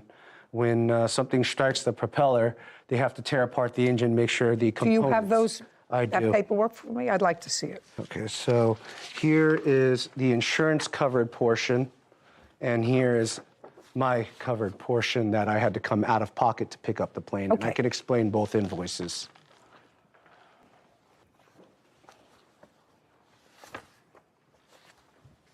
And if you flip to the last page, that'll have the total. Insurance covered about 60-something thousand for the propeller and the engine teardown. Okay, so the damaged propeller, Mr. Williams, causes you to have to take apart the engine, fix the engine if there was damage to the engine. Am I correct? That's correct. The FAA requires anytime you strike an object with a propeller, the engine has to be inspected in the component parts. So they... Component parts of the engine? Of the damage, potential damage of the engine. Internal damage that could be caused by striking an object. Okay. The insurance covered how much, sir? Mr. Lee? It's, sorry, it's on the invoice, I think it was 63,000, 64,000. It's on the last page. The last page shows a deposit of $63,000. Yes, that's it. The deposit was 40, balance due was 23. Did the insurance company pay the entire They 63? paid this entire $63,000. This was what was submitted to them. Yes. Okay, now I'd like you to take a look at this, Mr. Meyer. No, I'm going to actually ask Mr. Williams to take a look at this document. These are the items, Mr. Williams, that Mr. Lee says were uncovered. I would like you to go through all those items and tell me which of those items relate to the engine and which do not. Okay, is this the total? Carefully, because I'm going to potentially ask you about each individual thing, because there looks to me like some things that bear no relation to an engine. Okay, so most of the items you see that are airworthiness on the airframe are the items that need to be inspected or replaced from the teardown. So your item 1, item 2, 3, 4, item 5, 6, 7, 8. These are all items that the repair shop goes through the engine and assesses whether it needs. Well, tell me how the brakes would be impacted. I don't think impacted by hitting the. Which invoice? And I don't know, but how brakes would be impacted by hitting a nose cone. Brake lining. I don't know what that is. Okay. Yeah, some of these items, Your Honor, such as one of these items, the brake lines, as you pointed out, is probably not part of the. Well, that's what I want you to go through, sir. Okay. Do you understand? I want you to take a marker, a pen, and circle, because I don't know a whole lot about airplanes, but I know a little bit about airplanes. I know what's routine maintenance and what has to be taken care of, because a plane either falls on its nose or falls on its tail, both of which I've experienced. Well, this is a small invoice. This is not your. This is the. Mr. Williams, don't ask him. I didn't ask you to have a conference with him. Okay. I asked you to look at that. You're the management company. I want you to strike those items that are not related to this accident and go through them very carefully, because. Can I make a comment? Okay. Nope. To you directly. Nope. Okay. Can I ask you something? Can you ask me something? Yeah. Well, they should tell you those cones are made of plastic. I don't care. They're heavy cones. You hit the cone, and the plane flew perfectly fine before you hit the cone. It didn't run after you hit the cone. You don't have to be a genius to figure out the cone caused, your hitting of the cone caused damage to that plane. I mean, you're not talking about flying a 747. You're talking about a little this is a single prop plane. Right. Yeah. They're like those planes you put together, we used to put together with rubber bands. I wouldn't put my behind in one of those planes for all the money in the world. The only items I can see, Your Honor, are two items that may not be related to the accident, items 7 and 8. Okay, may I have that back, please, sir? And you are familiar with planes, sir, is that correct? Yes. Okay. So what you're saying is item The circled item. 7 and 8. Correct. So we have. There's a couple of invoices. We have right and left main gear, which is 143 plus 270 plus 66. What about item 9? Pitch, trim, jab, nut, loose. What is that? Probably what they do during the inspection and the tear down, they go through the aircraft itself, make sure it's airworthy. So they probably caught another item or two. You can probably put that on item that's wasn't part of the accident. The big ticket items, adding up all of these items, Mr. Meyer, that probably have no relation to the accident which you caused. Correct. Still bring the total amount to more than this court's jurisdictional limit. Can you tell me, sir, why your insurance, Mr. Williams, let's go back to you. You manage this plane. Can you tell me why Mr. Lee's insurance didn't cover all the damage to the plane? A lot of the prospective renters or instructors that everybody uses, or we used in this case, carry their own insurance for this type of incident. Their insurance covers basically downtime, loss of operation, or in this case... You mean Mr. Meyer? Yes. Would have his own. Do you have your own insurance? No. No. Don't you do a check to find out if they have their own insurance before you recommend someone? He had insurance, but it was lapsed. If you have insurance that's lapsed, then you have no insurance. Yeah, that's correct. So you're lucky that he's not suing you.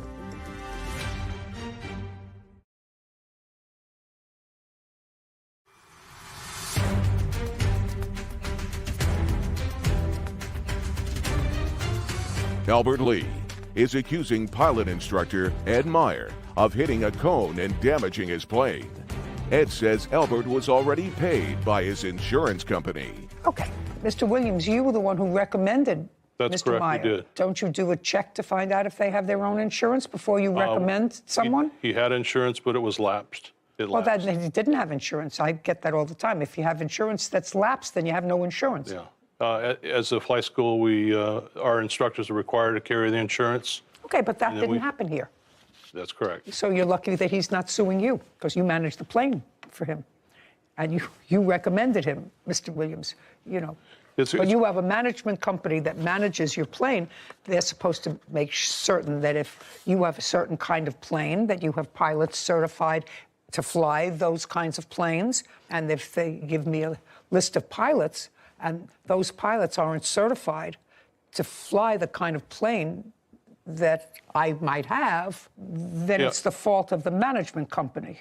In this case here, the plaintiff and the defendant were working together as far as their payment and the fees they were going to charge. Well, that's okay.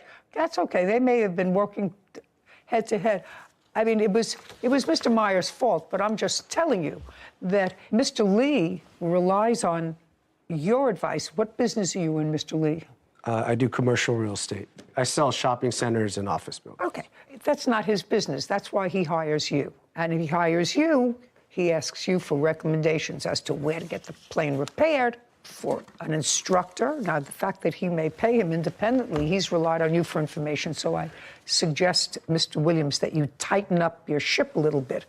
Mr. Meyer, you're responsible to the plaintiff for the damage that you caused his plane. Why did you let your insurance lapse? It had lapsed. I just didn't even realize the fact that it had lapsed. I just realized the fact that when this came about, that's what happened. Well, when was the last time you paid premiums? Probably about a year before that. Anything else you want to tell me, Mr. Meyer? You owe him $10,000. You caused the damage. You have to fix it. Judgment for the plaintiff. We're finished. Thank you. This court is adjourned. I understand her point, the fact that what she saw. I thought she's very fair. These cones are made out of plastic. It's hard to believe. It sounds like a gunshot when he hit the cone and triggered several warnings. And for him to say he had no idea, it's a little bit hard to believe. They don't have much weight to them. With the loud bang after you hit it, it's quite obvious that you should have stopped and shut down and inspect the damage. There normally is never a cone at the 12 o'clock position.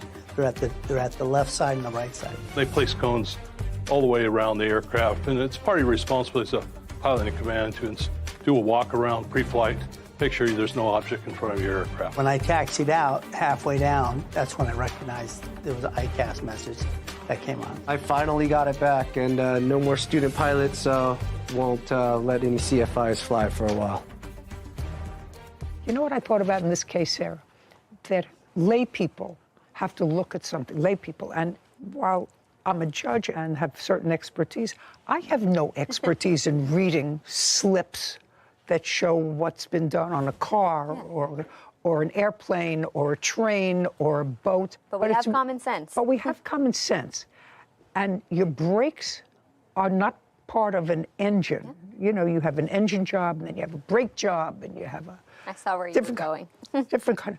And, you know, if you have an accident that impacts on the right driver's door, if you put in a new wheel casing in the left rear door, well, that has nothing to do with an accident. Probably just an oversight. He did state that those two items were not part of, you know. He did. He did at the end, but it just feels a little uneasy when they try and slip those things in there, that just common sense doesn't ring true, that it comes from the science. Yeah, you know, front, back, you know, the head of a horse, the tail of a horse, it doesn't fit in. And there's really no difference between not having insurance when you're driving a car and not having insurance as a flight instructor. Yeah, that's pretty serious. I would think there would be a more rigorous check on that before you get behind an the wheel of an aircraft. Absolutely. You would think that there would be. Yeah. There's a flaw in the system someplace. Okay, I'm glad nobody was hurt. Yeah. Want justice? Go to judyjustice.tv.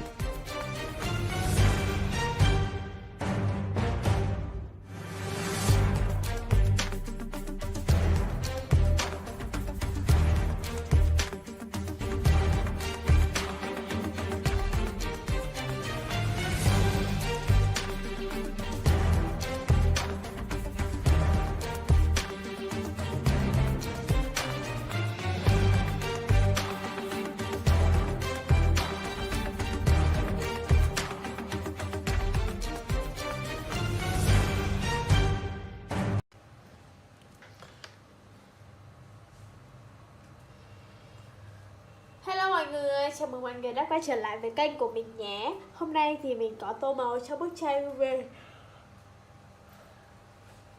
một bông hoa nha.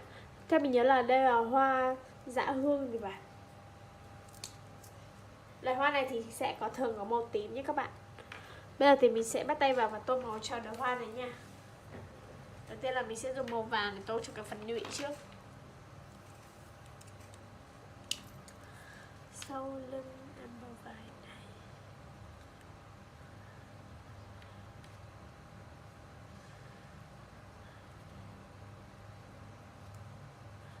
Anh nghĩ là có.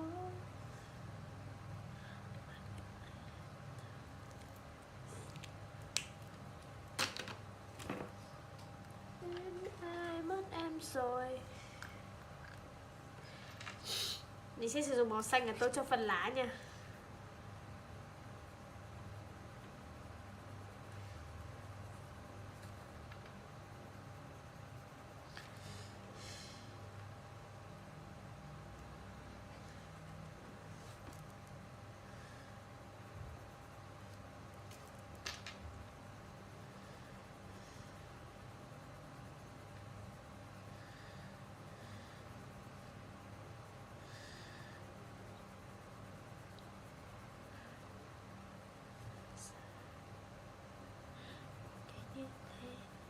Để giúp cảm xúc ao để tìm niềm vui. Ta vội vàng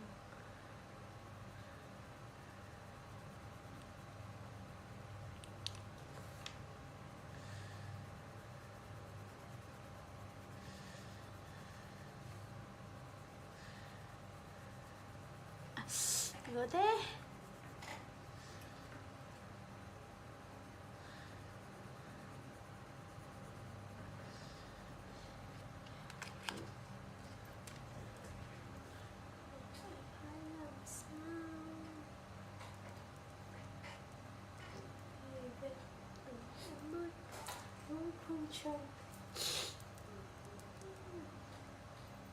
Lấy bên chờ đợi em.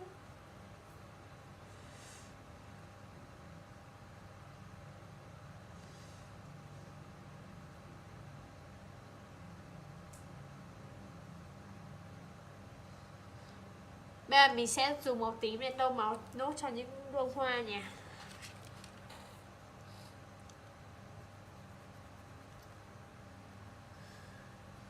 Mình sẽ tô cẩn thận để không bị chớm vào nhụy nha.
về đâu? What shall I do?